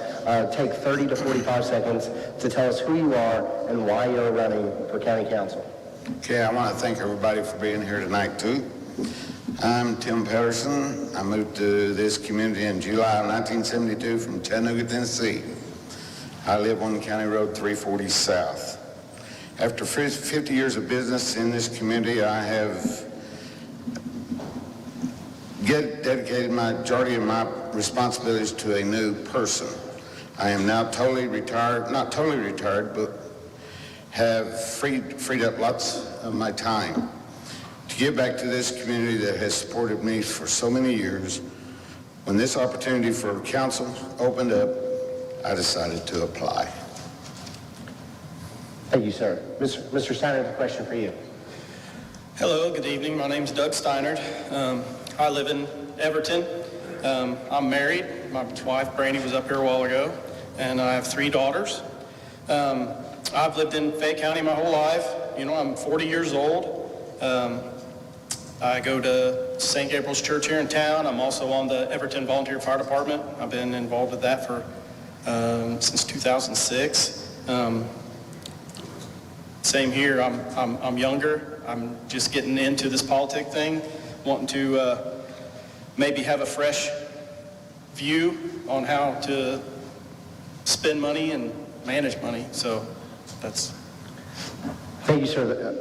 Mr. Steiner, the first question will be for you. Fayette County Council is responsible for over $60 million annually through tax collections and grants through various departments. As the fiscal body of the county, how can taxpayers be assured that you'll be a good steward of their funds? Well, like I mentioned earlier, I'm on the fire department. I've been on the board of directors there, in charge of the department's finances for, I think, 5 years now. When I was on there, we started out, we were, around the end of the year, we were begging for some money here and there to keep things going. Now we're doing quite a bit better. We don't have to beg for money anymore. We're actually able to save money now because, you know, as hard as it is to get grants and things, we've able to save money back now in some CDs and whatnot to pay for, to hopefully fund our own department, you know, maybe buy a new truck or things like that. I'm also on the board of directors for the Everton Cemetery Board. I took my grandfather was there for several years. He's 93 years old and stepped down, so they've asked me to take his place, and so I accepted that. I've been doing that for a few years now. We managing the cemetery, the funds, keeping the grass mowed, paying for road upkeep, and there's quite a bit of money there we have to try to manage. We have a family business. My dad, grandpa, my uncle, and I, we run a sawmill. It's very small, small business, more like a hobby type thing, but we've managed that. We've been doing that since '89. 30 seconds. So, that's good. Okay. Mr. Patterson, the same question for you. Do you need me to repeat the question? Yes, please. Fayette County Council is responsible for over $60 million annually through tax collection and grants through various county departments. As the fiscal body of the county, how can taxpayers be assured that you'll be a good steward of their funds? Well, I've been running my own business for 50 years, which I believe gives me an understanding of efficient spending. While serving on the airport board, I also have an understanding of the grant process, budgets, cost, and efficient spending. My goal as a council member will be to make sure the tax dollars are spent efficiently as possible. Thank you, sir. The next question will start with you. For the multitude of county funds, some are administered through various departments, but are ultimately the responsibility of county council. How well do you think your relationship will be with various department heads when administering county funds? Discretionary funds are always a welcome funding. Can help through a tight spot or help find a line item on a plan without having to rob funds from our existing budgets. Thank you, sir. Mr. Steiner, the same question for you. Do you need me to repeat the question? Yeah. Within the multitude of county funds, some are administered by various departments, but are ultimately the responsibility of county council. How well do you think your relationship will be with the various department heads responsible for administering county funds? I believe my relationship with the various department heads would be pretty good. I've worked with my community and the public for my whole 40 years I've been, or my whole 20 years I've been graduated with through work, through the department, the fire department, through just the family business and whatnot. I feel like that I'm a easy person to talk to. I think I get along, being able to listen and take into consideration how things need to be. Thank you, sir. The next question will be for you, Mr. Steiner. To start, within the budget process for the county, few funds are discretionary. However, there's some discretionary spending that takes place. As a county council person, how would you like to see discretionary funds spent? Well, obviously, they need to be spent as if they weren't being decided discretionary. They need to be spent, responsibly, obviously, and that's... Okay. Mr. Patterson, the same question for you. Within the budget process for the county, few funds are discretionary. As a county council person, how would you like to see discretionary funds spent? Discretionary funds are always a welcome funding that are a gift at times. Can help through tight spots and can fund things that have not unexpected issues at times. And I think they need to be spent sensibly and very economically. Thank you, sir. Mr. Patterson, the next question will be for you. Outside of a role as a council person, what civic or community activities are you involved in? Well, for the past 20 years, I have been involved in sponsorship of the Regan Street Boys and Girls Club up to present day Parks and Recreations, Hoosier Wish, local and state police and fire school programs. Also, we have been awarded by the Fayette County Veterans Council for our donations of labor and material to paint powder coat grave markers for our deceased veterans. Have been active with this for 20 years. I have served on the Connersville Airport Board for the last 15 plus years. Thank you, sir. Mr. Steiner, the same question for you. Outside of roles and responsibilities as a council person, what civic or community activities are you involved in? Well, like I said earlier, I'm a member of St. Gabriel's Church. I'm also a member of the Knights of Columbus. We do a lot of volunteer stuff with that. Help out with youth programs there at church as much as possible. I do have 3 daughters. The oldest is 12, then a 9-year-old and a soon-to-be 7-year-old.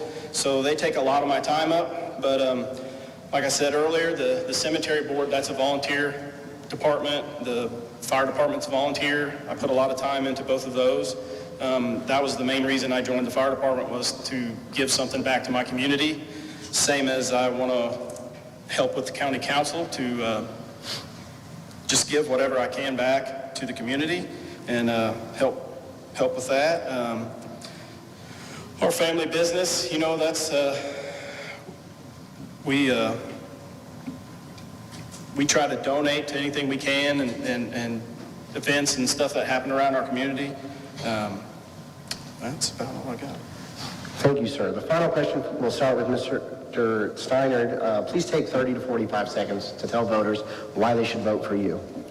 Well, I believe I'd bring a younger view towards how the monies need to be spent, maybe how they can be distributed. Like I said earlier, this is newer to me, but I believe I'll have an open ear. I'm very personable. I think I'll work well with other department heads and the other council members. I just would like the chance to give you guys what I can offer. Thank you, sir. Mr. Patterson, same question for you. Take 30 seconds to tell voters why they should vote for you. Well, I've had 50 years of business experience under my belt. I've had in excess of 50 employees at times.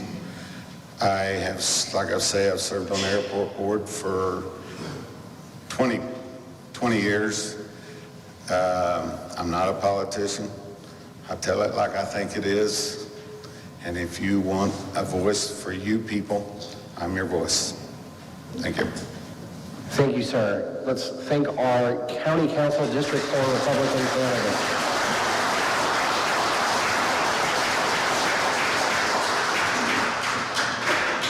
Next, we have Lisa Witt, Republican candidate for Fayette County Recorder.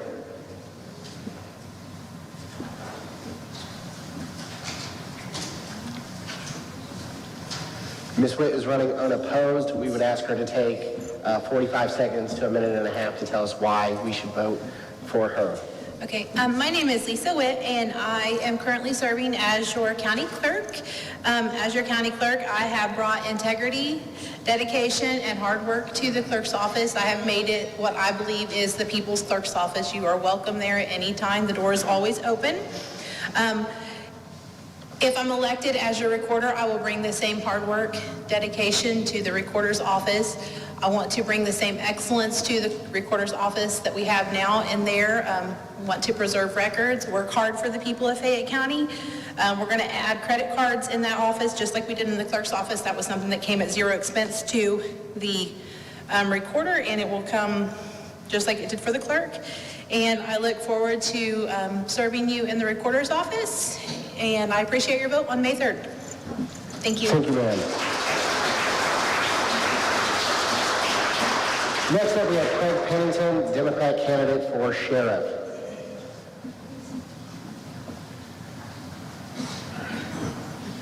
Mr. Pennington is running unopposed. We would ask him to take 45 seconds to a minute and a half to introduce himself and tell people why they should vote for him.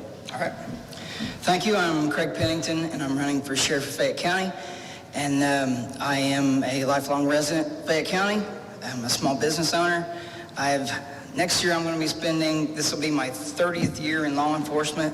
So I've gained some very, very important experience and insight.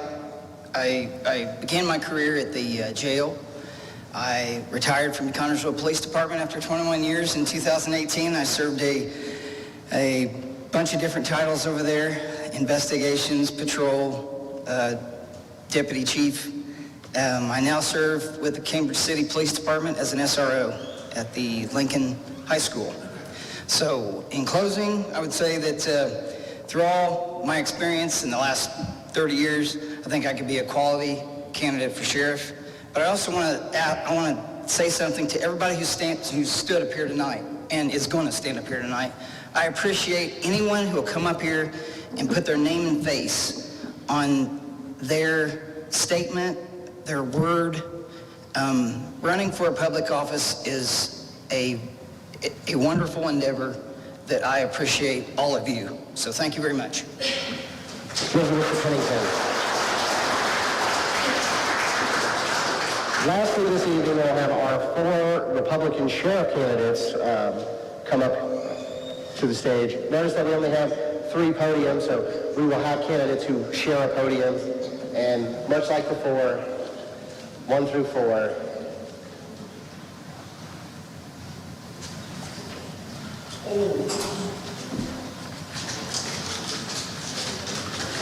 So, as it will be, number 1, 2, and 3 will be at podium 2. and number 4 will be on the far podium.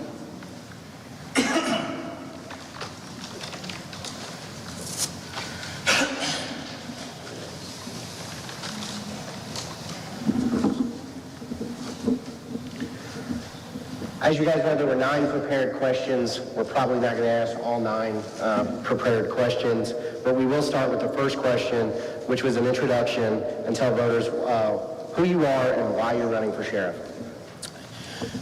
Thank you all for coming this evening. My name is Bobby Revalee. I am been employed with the Fayette County Sheriff's Department for 28 years. During those years, I've served as former chief deputy, former jail commander, canine handler, defensive tactics instructor, accident reconstructionist, generalist instructor.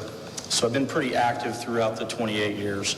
I do have a son here in this community who will be 22 this coming June. I've been active in his sports, basketball, baseball, football, golf, a little bit of everything. I do attend Baptist Temple Church, and I feel that I'm qualified to be the next sheriff. I do hold a bachelor's degree in engineering from Purdue University. And by the way, they play tonight, I believe, so boiler up. And that's me in a nutshell. Thank you, sir. Mr. Wolfe. All right. Good evening. My name is Randy Wolfe. I was born and raised right here in Connersville, Indiana. I have a bachelor's degree in criminal justice from Indiana University. My wife and I have been married for over 20 years, and together we have 2 wonderful children named Caden and McKenna. Currently, I'm a small business owner.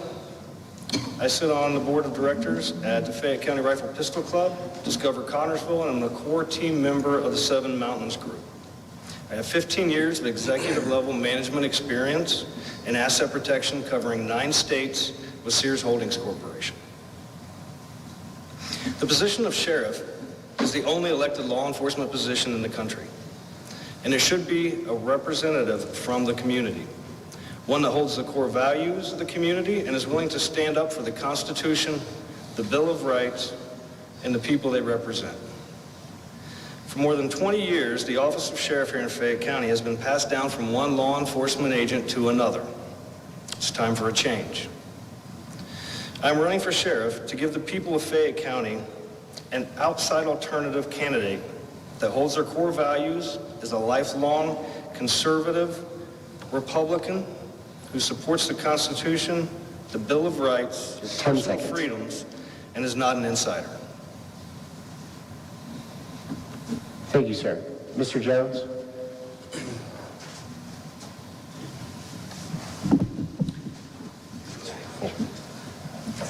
Again, thanks for everybody for coming out. The people watching on TV, thank you.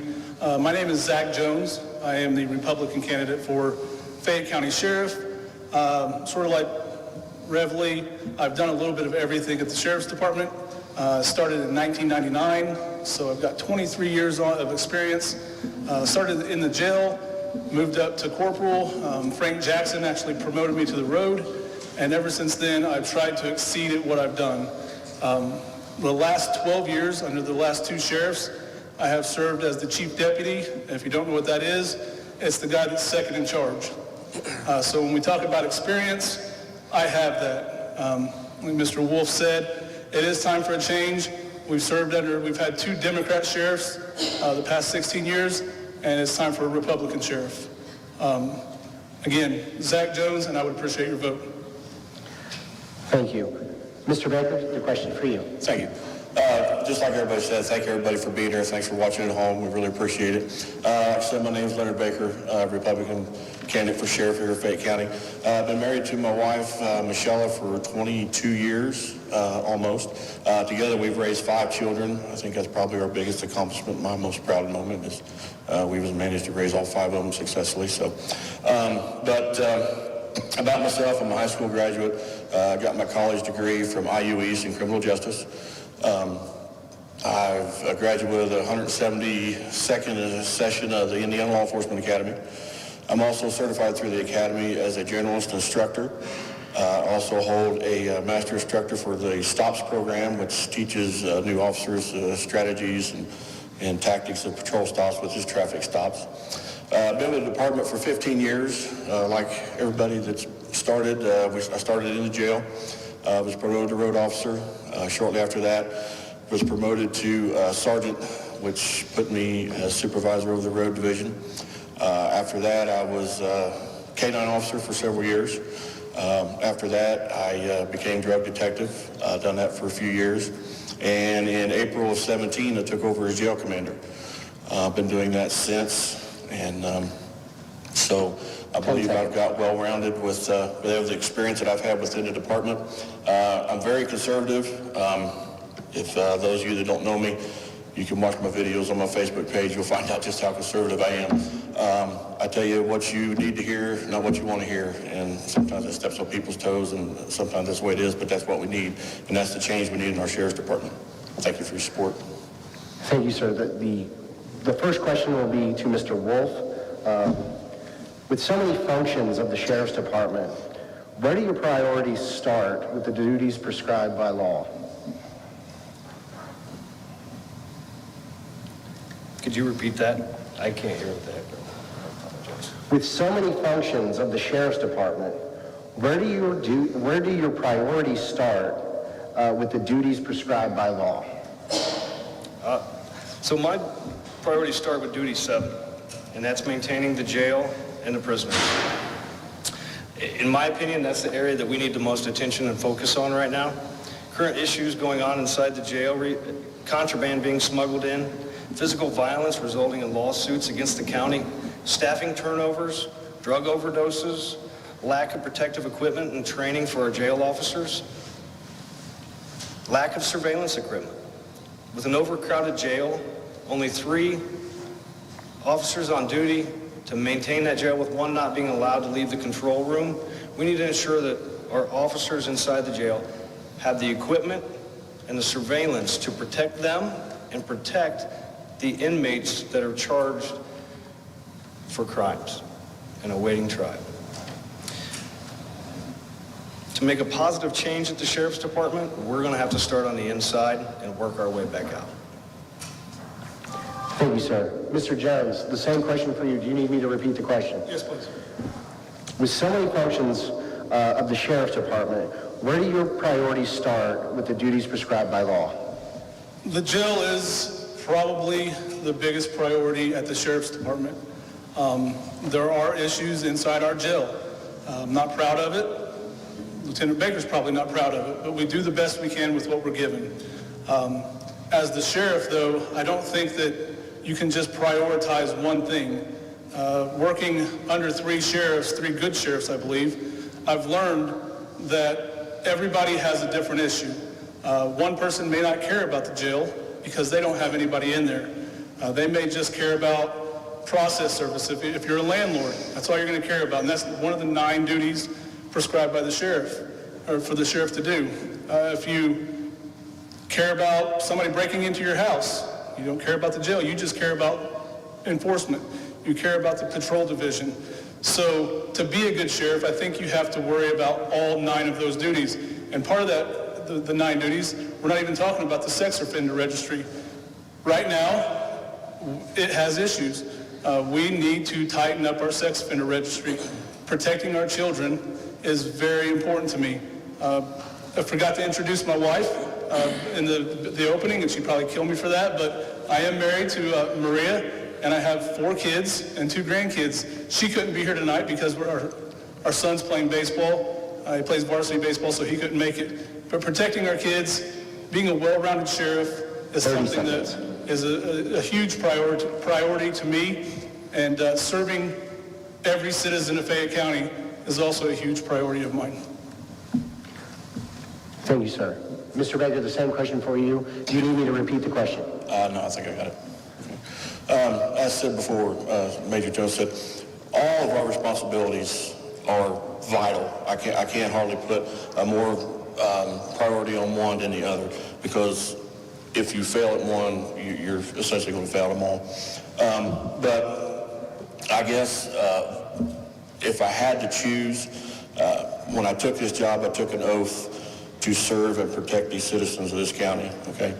And with that, if I have to choose, I think the duty to where the sheriff is to pursue the felons, to arrest and incarcerate those who break the laws. I think that best serves the citizens of this county. It best protects them from any victimization of anything further. So I guess, gun to my head, if I had to pick one, that would probably be it. But they're all vital, and you have to pay attention to all of them equally for the whole thing to work. Thank you, sir. Mr. Revalee, question for you. Do you need me to repeat the question? No, thank you. First off, when you go forth, you're going to repeat a lot of the answers, so let me try to just reiterate some of this. Under Indiana Code, it does list 9 specific duties of the sheriff, and all of which are extremely important. It ranges from pursuing felons to reporting information to the state, such as fingerprinting and photographs. I'm going to go with, if you're going to pick out a single most important to me, it is going to be the jail and its prisoners. Reason for that is where the most of your civil liability lies. So anytime you're dealing with civil liability, you got to put the utmost importance on it. So I'm going to go with the jail being the top priority, but it's followed closely by pursuing felons, reporting information to the state, and then you can go online and Google this and get all the 9, but all 9 are important, but top on my list will be the jail and the prisoners. Thank you, sir. The next question will start with Mr. Jones. What is the biggest challenge facing the Sheriff's Department in Fayette County, and how do you combat that challenge? It's a good question. Beating a dead horse, the jail. That is our biggest challenge. Jail overcrowding. We consistently have 140, 150 inmates in our jail. We're supposed to have, at max, 114. The jail inspector, who we work closely with, says he wants us at 85. We haven't been at 85 inmates since I started. It's been a while. So how do we fix that? Level 6 felons the governor just signed, and they're going to start shipping those out. But that doesn't really help because that knocks us down to, we may have 20 of them right now. So we're still overcrowded. Education, in my opinion, is a huge thing I'm going to push. We have a captive audience when we have inmates in our jail. They pretty much have to listen to what we say.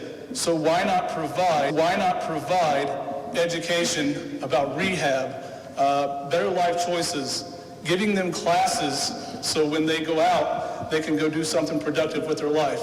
Is it going to help everybody? No, I'm not a dreamer. I know it's not. But again, if it helps 2 or 3, to me, that's a start. That's a good start because eventually it may help 2 or 3 more.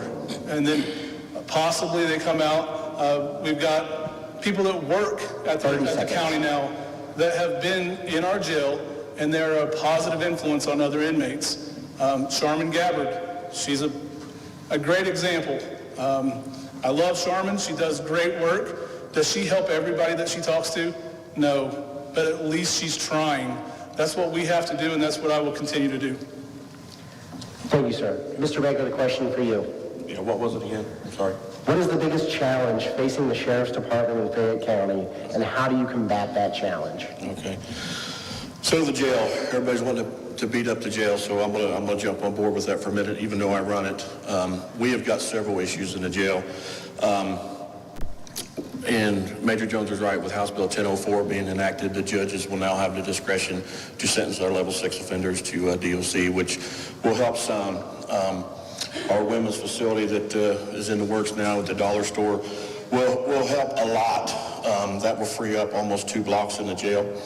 But with that, and I'm hoping as the new sheriff that I will have quite a bit of say over what goes on over there, because it's got to run better than the male's work release program, because it's an absolute failure. You guys don't see it. I see it every day. We have guys that's gone over there, and you can't take a career criminal that's been out of their 25 years of their adult life, been incarcerated for 23 years, and expect them to complete a 10, 12, 14-year work release sentence. It's not going to happen. And when they violate it, guess where they come? Right back to me. And then it takes me another 6 months to a year to get to finally adjudicated again to maybe then go to DOC. So it's a huge problem. And as a sheriff, I don't have a whole lot of pull, or I won't have a whole lot of pull with the adjudication of it. But I promise you I'll sit on these committees and I'll have a say. And you know what to say about the squeaky wheel. Pretty soon they get tired of it and they fix it. And I'll not shut up about it. That's been the biggest problem in our jail to date that I've seen in the 5 years that I've been running the jail. 30 seconds. The contraband issue and stuff, that falls through. And what people don't understand is the jail's job is to hold those convicted of crimes until they're adjudicated. We are to feed them, clothe them, give them the medical attention that they need. And I'm trying to do that with 3 officers on the floor with 160 inmates. I don't have time, and I cannot classify the way the state orders me to classify inmates if I have to lump them in with all these programs. Okay, it just doesn't happen. There's certain inmates you can't be with certain inmates. So you're opening yourself up for a whole other can of worms if you want to try to pull what you inmate to do what, because you're going to have other inmates say, wait a minute, I didn't get to do that. Well, no, because I can't do that because I'm ordered to classify you this way. So it's a lot bigger than what you're going to hear about we need to do this, we need to do that. It's a hell of a lot harder to do it once you learn how to do it. So, Thank you, sir. Mr. Revalee, I have a question for you. Could you repeat it, please? What is the biggest challenge facing the Sheriff's Department in Fayette County, and how do you combat that challenge?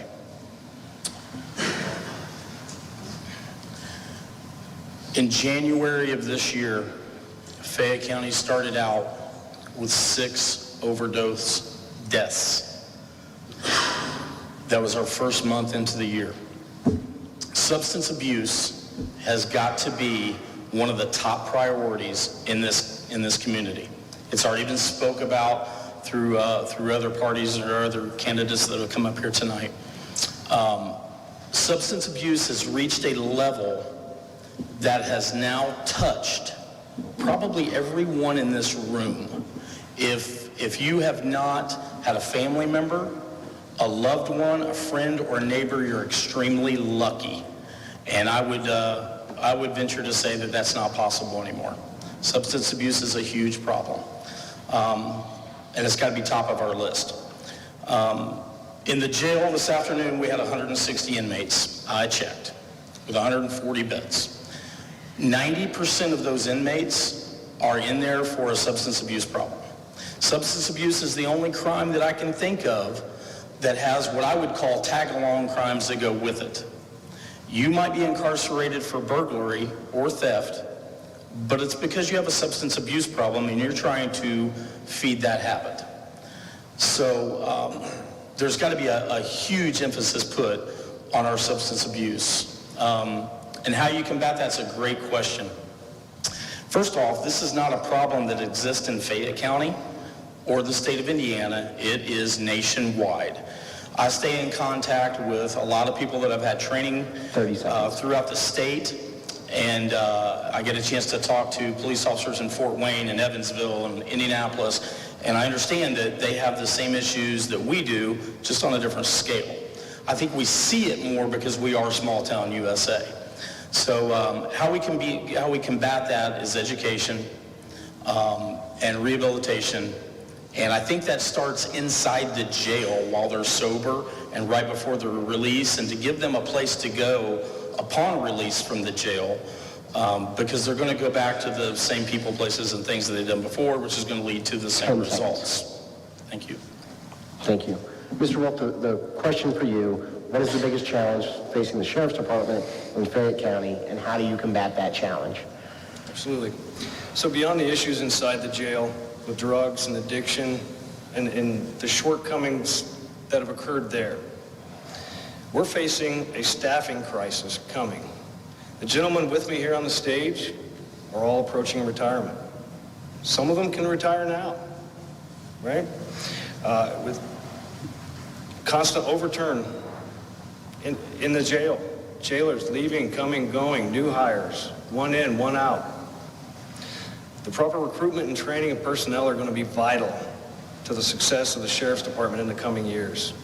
With my experience recruiting, hiring, training hundreds of employees around the country, you can rest assured that I will source, hire, and train the highest quality candidates that will represent this community's values for years to come.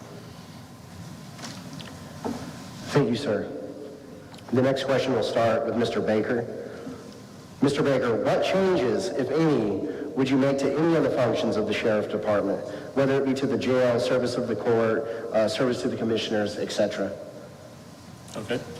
Well, I would make many changes because we have, at least for the last 8 years, took this liberal, let's help everybody approach, and it's absolutely gotten us nowhere. Okay, so I would change almost every facet. Our training with our officers has to change dramatically. With that, I'd implement a training officer who's designated to take care of the training, which is needed, which we haven't had. The jail, I would change that.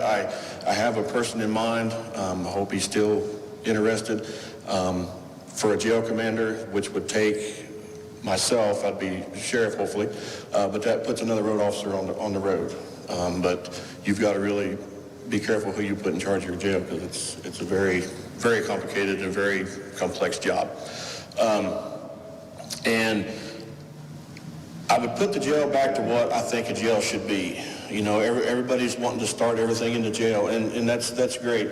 And don't get me wrong, guys, I'm not a heartless person. I'm not standing up here demeaning these people for doing what they're doing. I'm really not. But I've got to keep my head about me and do what's best for business. And with that is a jail, like I said, the duties are to house those who have been convicted of crimes until they're adjudicated or those who are sentenced to do county time.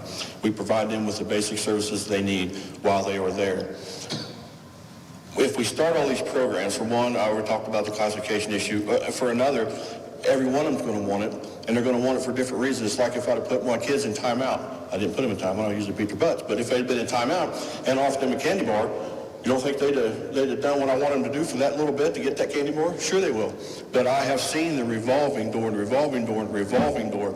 And yes, it may help one, and thank God that it did help one. But at some point, you've got to weigh, did that help that one compensate for all the hurt that it caused with overworking the staff, overcrowding the jail? So there's a lot of changes that need to be done, and we've got to bring a more conservative approach and get out of this liberal mindset that we have been in and call it what it is. Let them serve their debt to society that they owe. Once they're out, people like Sharon and everybody, get with them, get it in. Get it in. Then you know they want it, and it's not going to work unless they do want it. Thank you, sir. Mr. Revalee, the question for you. Would you like me to repeat the question? Please, sir. What changes, if any, would you make to any of the functions of the Sheriff's Department, whether it be to the jail, service of the court, service to the commissioners, etc.? For me, I'll elaborate on it, but for me, it's a one-word answer, and that's going to be training. The jail staff needs some training, the road officers need some training, the court officers need some training, the inmates need some training. And by that I mean they need some training on how real world comes together and operates. I don't think, some people have never had that. Some people have never had some life skills taught to them. And that's where some training in the jail is going to come in huge for them. Training for the police, if you have not noticed when you watch the news, there is always an issue with a police officer doing something that they shouldn't have done. It's covered on the news nowadays. And how you solve that? You train them. You train your jail staff. And when you do that, I think it motivates people. It keeps them where they want to be. I took OLS classes when I was in college, and a question was asked about what will keep a good employee there. And money came up. I said it. And I was wrong. People want to feel like they're a part of something. They want to feel like they belong. So I think training does that. When you invest in the people, they will invest back in you. So for me, training is going to be an absolute huge issue, something that we need to change. Thank you, sir. Mr. Wolfe, the same question for you. Would you like me to repeat the question? No, I'm good. So what changes would I want to make to the functions of the Sheriff's Department? Our Sheriff's Department is small. It covers a large area. This community is full of great people that want to make a difference. We have many retired law enforcement officers still residing in the community. We have a lot of retired servicemen and women that live right here in the community. I would like to see us create a reserve deputy program. And if elected sheriff, that's exactly what I would do. This would allow our department's full-time deputies to have backup instead of operating alone, provide a sheriff's department's response to every single volunteer fire department call to assist with directing traffic, potentially provide a resource officer even for every single school in the community, not just the junior high and the high school, and at no added expense to the sheriff's department. Those are the changes that I would like to see happen immediately. Thank you, sir. Mr. Jones, the same question for you. Would you like me to repeat the question? No, I'm good, thanks. Again, like these two said, training, and we would know because we're there. Training is the biggest thing that we need. We don't do enough of it. The guys don't have enough time to do it because we're ran in so many different directions, but training. That is something that the road officers, the jail officers, that they need. The other change that I think that we need, is I've already spoke about it, is again, a captive audience inside the jail. Give them everything we can throw at them to try to make them productive members of society. Lieutenant Baker said it's more troublesome than it's worth. Well, I don't agree. We have a class right now, it's called a therapeutic community. No charge to us. We put a guy, Derek Harrison, God bless him, we put him in a cell block, and he stays in there for 8 hours and talks to these guys and tries to educate them on life skills, drug addiction. Does it work all the time? No, it doesn't. But it doesn't add that much work to our jail staff. You put him in there, they may have to move a couple tables in, but again, it's not that hard. I would like to see that offered we got it in one block now. I would like to see it in 2 or 3 blocks. It still allows us to classify our inmates because most of our inmates are pre-sentence felons. So that's the classification. So you put all the pre-sentence felons in one block, and we got somebody coming in to teach them. That is a change that I would like to make. I was glad to just reinstitute after COVID. We got church again. You know how bad it was for our inmates to not have church? We got Mike Horning coming down. We just started that a few weeks ago. Miss Evans will be coming down next week. We're starting that back up. When you give them education and religion, it's a possibility for success, all right? Without one or the other, it's hard. But I've seen a lot of inmates that have came in our jail, they've got religion, and now they are successful people in our community. If we can continue to do that, that's what I'm here for. And if elected, I promise we will have more programming than we've ever had inside of our jail. Thank you, sir. The next question will start with Mr. Revalee. What qualifies you to be the Fayette County Sheriff? Drawing from current or past work experience, how can you assure taxpayers that you are a good leader for Fayette County? I believe what qualifies me more than anything is 28 years of service. I'll be 50 years old next year, and that's a little bit farther back than I feel comfortable talking about right now in front of all of you. But over half my life is spent being a police officer with the Fayette County Sheriff's Department. So I've worked through Democrat sheriffs, Republican sheriffs. I've seen a lot good ideas. I've seen a lot of bad ideas. And I think that with that years of experience, I think I can lead the department in the direction it needs to go. As I said earlier, I stay in contact with people throughout the state. I finished accident reconstruction school summer of last year, and I stay in contact with a lot of those people. They're from the northern part of the state, and the middle and the southern part of the state, and we don't just talk about crash investigations, we talk about the problems and the issues that they're having, which is the same problems and issues that we're having here. So having those resources to reach out to, I think will come in more than just handy. I think it's a great idea to see what the other counties are doing, what rehabilitation programs they put inside their jail, and what training that they're doing to combat any of the issues. So I would reach out to those people, stay in contact, and put my years of experience to work. Thank you. Thank you, sir. Mr. Wolfe, the same question to you. Would you like me to repeat the question? What qualifies you to be Fayette County Sheriff? Drawing from current or past work experiences, how can you assure taxpayers that you are a good leader for Fayette County? Absolutely. The role of the sheriff is one primarily of administration, personnel, and process management.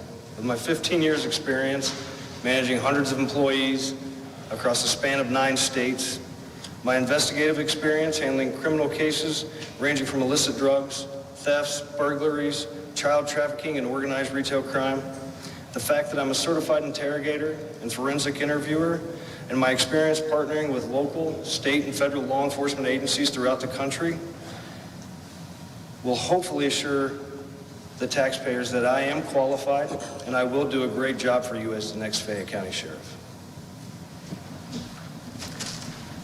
Thank you. Mr. Jones, the same question for you. Would you like me to repeat the question? No, thanks.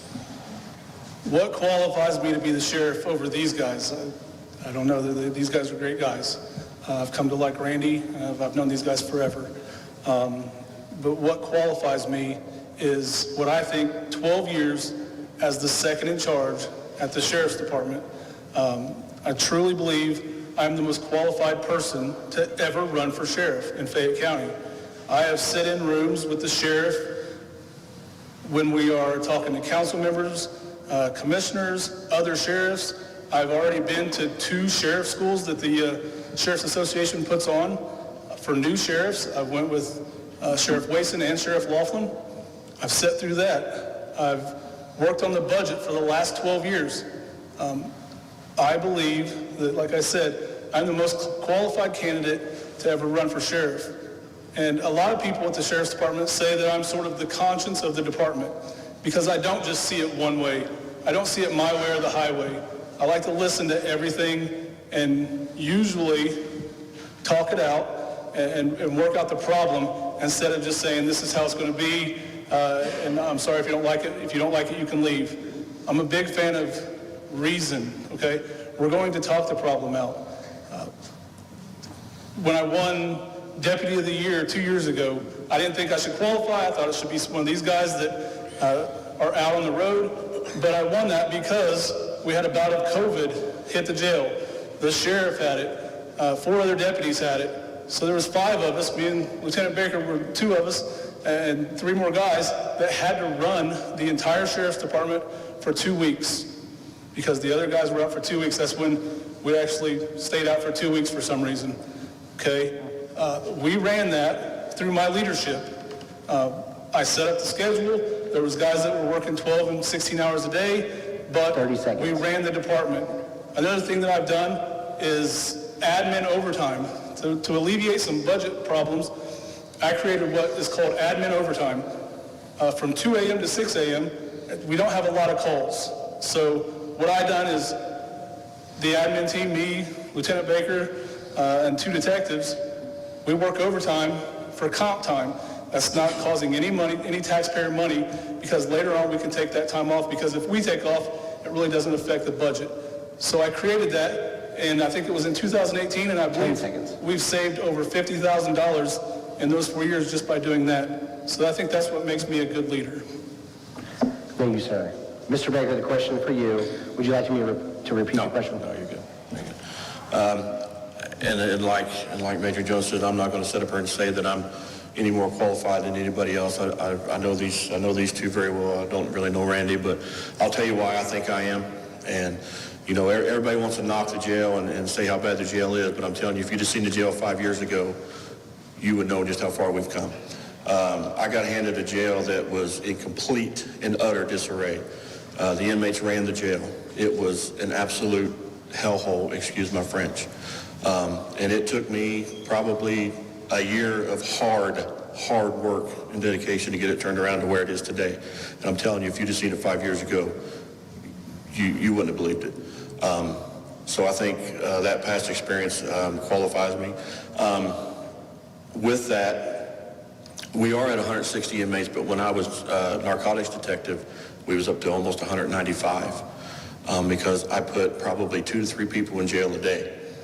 It was on my duty as narcotics detective because I was out there busting my hump every day and done one hell of a job. So I know that aspect of it. And like I said, with my experience, I was a K-9 officer. I've worked the road. I've done almost every job in the department. Managing the money, I still oversee 20 jail officers. I still have to oversee what overtime is done. Believe me, there's a lot of overtime, and there's still ways that you got to get creative with it to save money. So I've been proficient with that. I've taught myself a lot trying to figure that out, believe me. But I do run a jail with 20 of the 30 Sheriff's Department employees and do it most effectively, regardless of what anybody might say. But I believe that's what qualifies me. I appreciate it. Thank you, sir. The next question will start with Mr. Wolfe. In addition to running a department that has several functions, the sheriff serves as a financial administrator and human resources coordinator for the department. What experience, if any, do you have managing a department with a nearly $3 million budget and 30 employees? Well, when it comes to a sheriff's department, I don't. But what I do have experience in is one of my individual locations of the hundreds that I had at a time had between 30 and 150 employees and budgets that each individual store exceeded $3 million a year. When you have multiple stores per state and an area of responsibility that does cover 9 whole states, managing a single department the size of one of my stores shouldn't be a concern. That is a walk in the park. I'm confident that I can lead the Sheriff's Department with professionalism, integrity, dedication, and transparency into the future if elected as your next Fayette County Sheriff. Thank you, sir. The same question for you, Mr. Jones. All right, again, serving as the chief deputy for the last 12 years, I have done the budget for the last 12 years. Some of the things I'm most proud of are 7 years ago, I believe we went to council, and I made up a proposal with our budget that with no increase in taxpayer money, cutting the fat out of our budget to get pay raises for the jail officers and the road staff. It was well overdue. I had started at the jail in 1999 making $19,000 a year, and 20 years later, or about 17 years later, they were making $24,000 or $22,000 starting out. So the pay raises were well overdue, and it's one of the prouder things I've done down there is getting those pay raises. And again, we went back after the jail tax was passed, and we got pay raises again. So now, due to my knowledge of the budget, we're not losing well-trained police officers to the city police. God willing, one of us win, we will be hiring another police officer to take Captain Waston's spot, actually. We'll be hiring another police officer, and there's rumors that some city police officers are wanting to come to the Sheriff's Department. That's how far we have came in the last 12 years. We have went from the joke, where you just get the academy and you leave to go make more money, to, with the council's help, to the place to be. We are the place to be now because we're making good money. I'm happy with the money we're making. I'm proud of it. And dealing with the budgets is something that I'm really good at. I believe in the last 8 years, we've only went over once for an additional appropriation, and it was for overtime. Usually we move that money around. And so that's something that I pride myself in and that I think I'm really good at. Thank you, Mr. Jones. Mr. Baker, the same question for you. Okay. All right. I'm assuming that really the gist of the question is, are you going to be a good steward for the money that we're allocated? You might laugh, but I'm going to tell you what makes you a good steward of money is you and your wife being a victim of Ford shutting down, trying to raise 5 children. You want to learn how to run a budget try that for about 2 years and see where it gets you. So no, I've not worked on the big budgets, but like I said, I have managed the jail, managed the jail officers, and kept a hold on the overtime and the vast amount of overtime that's needed because we're so shorthanded. So that I can tell you that I will be a good steward of the money, if that's the gist of the question, which I believe it kind of is. There's also a lot of things that can be done and changed in the department to save money. We have 2 detectives. We have a drug detective and a criminal detective. And in my 15 years, I've never seen a caseload that we have ever needed 2 detectives for anything. I think 1 detective is sufficient. I believe we need to take the other detective, put them on the road to where it's most important, because my main concern, or my main complaint I get from everybody is we never see anybody. We never see anybody. So I've got to find a way to get these guys back on the road where they belong. I'll be a working sheriff. My children are all grown, don't have a whole lot of a life anymore. I was darn good at narcotics. I'll be right there with the detective, anything he needs. I was a master at interdiction, which I think interdiction is going to be a big part of enforcing the drug enforcement around here. I want to train everybody in the ways of interdiction, because there's ways to do it. But I can guarantee you that I will not be, unusually excessive with your money. I guarantee you that. Thank you, sir. Mr. Revalee, the question for you. Would you like me to repeat the question? Please. In addition to running a department that has several functions, the sheriff serves as a financial officer and human resources coordinator for the department. What experience, if any, do you have at managing a department with nearly $3 million budget and 30 employees? Thank you. I do have some experience with the Fayette County budget from years ago when I served as chief deputy. I have also been a part of a ministry involved in our church that has given a budget for us to put on a banquet every year. And I've been involved in some other outside endeavors statewide, where I hosted different tournaments and I dealt with the budget there, budgets and payouts, so it was much the same. I think one thing to keep in mind is the office of sheriff and the budget. It's not, the responsibility is going to fall on his or her shoulders. However, there's going to be more than just one person involved. We do have a secretarial staff that works on that alongside the sheriff, and you're able to go back and examine years in the past and kind of put together the game plan for the future. And I think, agreeing with Mr. Baker here, that financially responsible in your own life as well, and to be a good steward of your tax dollars. For me, I've always said that I don't want my tax dollars saved. If they were going to be saved, I'd prefer they go into my checking account or my savings account. I want my tax dollars spent wisely. And I think I have the ability to do that. Thank you, sir. The final question will start with Mr. Jones. Please take 45 seconds to tell the voters of Fayette County why they should vote for you in the Republican primary. Experience matters. Law enforcement training matters to be the sheriff. And I believe I've got both of those. Graduated of the academy, 12 years as the chief deputy, 23 years on at the sheriff's department. Like I've said before, I'm not a big fan of bragging on myself. This is really new. Mr. Ward said it best. This is really new to just brag on yourself. But again, I think it's the nature of the beast, and I do believe that I'm the most qualified person that's ever ran for sheriff in this county. Serving as chief deputy for 12 years, it's been an honor and a privilege to work under some good sheriffs, and I've learned some good, I've learned some bad, and hopefully I can take all of the things I've learned and advance the department. That's my main goal, is to advance the department and make the Fayette County Sheriff's Department the best it can be. And I would appreciate your vote May 3rd, so vote Republican, please. Thank you, sir. Mr. Baker, the same question for you. Thank you. All right. As Major Jones says, I also believe that my experience makes me one of the better candidates for the job. Like I said, I was a graduate of the Law Enforcement Academy. I'm also an instructor through Law Enforcement Academy in 2 disciplines, and I teach a lot at the academy. I'm a guest instructor up there, and I teach up there several times a year. And I've actually probably learned more by teaching than I had by going to the academy to learn.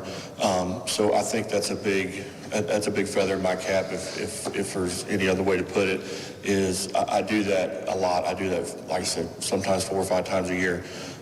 So I think that's some of my experience to draw off of. Also, the jail, like I said, you can say what you want to say about it now, but if you'd have seen it 5 years ago, you wouldn't have believed yourself. I believe that I can take that same effort that I put into that, to put in our department, to change it to what it needs to be, okay? I also believe that, a guy told me when I first got on the department, he gave me some advice. He says, you ever get to this position, you run your department like you run your household.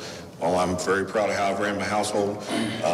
Get on my social media, you'll see all about my family and my household, and I'll run it, the jail and the sheriff's department, exactly how I've done that. And it's been a success this far. And I've got 100% confidence that I'll make it the greatest sheriff there was. And I appreciate all your help and support. Thank you. Thank you so much. Mr. Revalee, the question for you. In 1994, I hired into the Sheriff's Department with a passion to be a Fayette County deputy and serve my community. 28 years later, that passion is still the same as day one. I believe I'm one of the hardest working people that you will ever come across, and I have multiple jobs. You'll find me at different locations throughout the week serving multiple different jobs. I believe that I will be the hardest working sheriff, if elected, that Fayette County has ever had. And it is difficult to make a statement like that. I agree wholeheartedly with you. But I firmly do believe that. I think you take my 28 years of experience, my education came while I was working as a deputy. I obtained a bachelor's degree in 5 years while raising a son, maintaining a house, and working. So I think that's a dedication to the hard work that I'm willing to put in. My senior year, I was awarded top engineering student in my class. 10 seconds. And that's the hard work that I'm willing to put in for the citizens of Fayette County. Thank you. Thank you so much. Mr. Wolfe, the question for you. Okay, thank you. So, all of my competitors here have had 18 to almost 30 years to make all the changes that they want to make. We need new leadership in Fayette County and in the Sheriff's Department to see any kind of real change. I have the education, the experience, the dedication and desire to serve the people of Fayette County and make the Sheriff's Department great again. If you're ready for real change in the community and real change in the Sheriff's Department, get out May 3rd, vote Randy Wulff for sheriff. Thank you so much, Mr. Wolfe. Let's thank all of our sheriff candidates on the Republican ticket.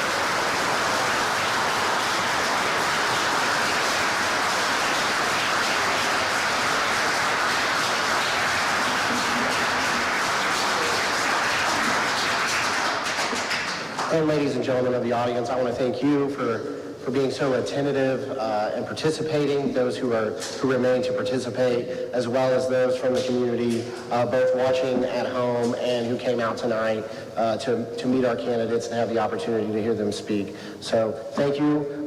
Drive safely. God bless you.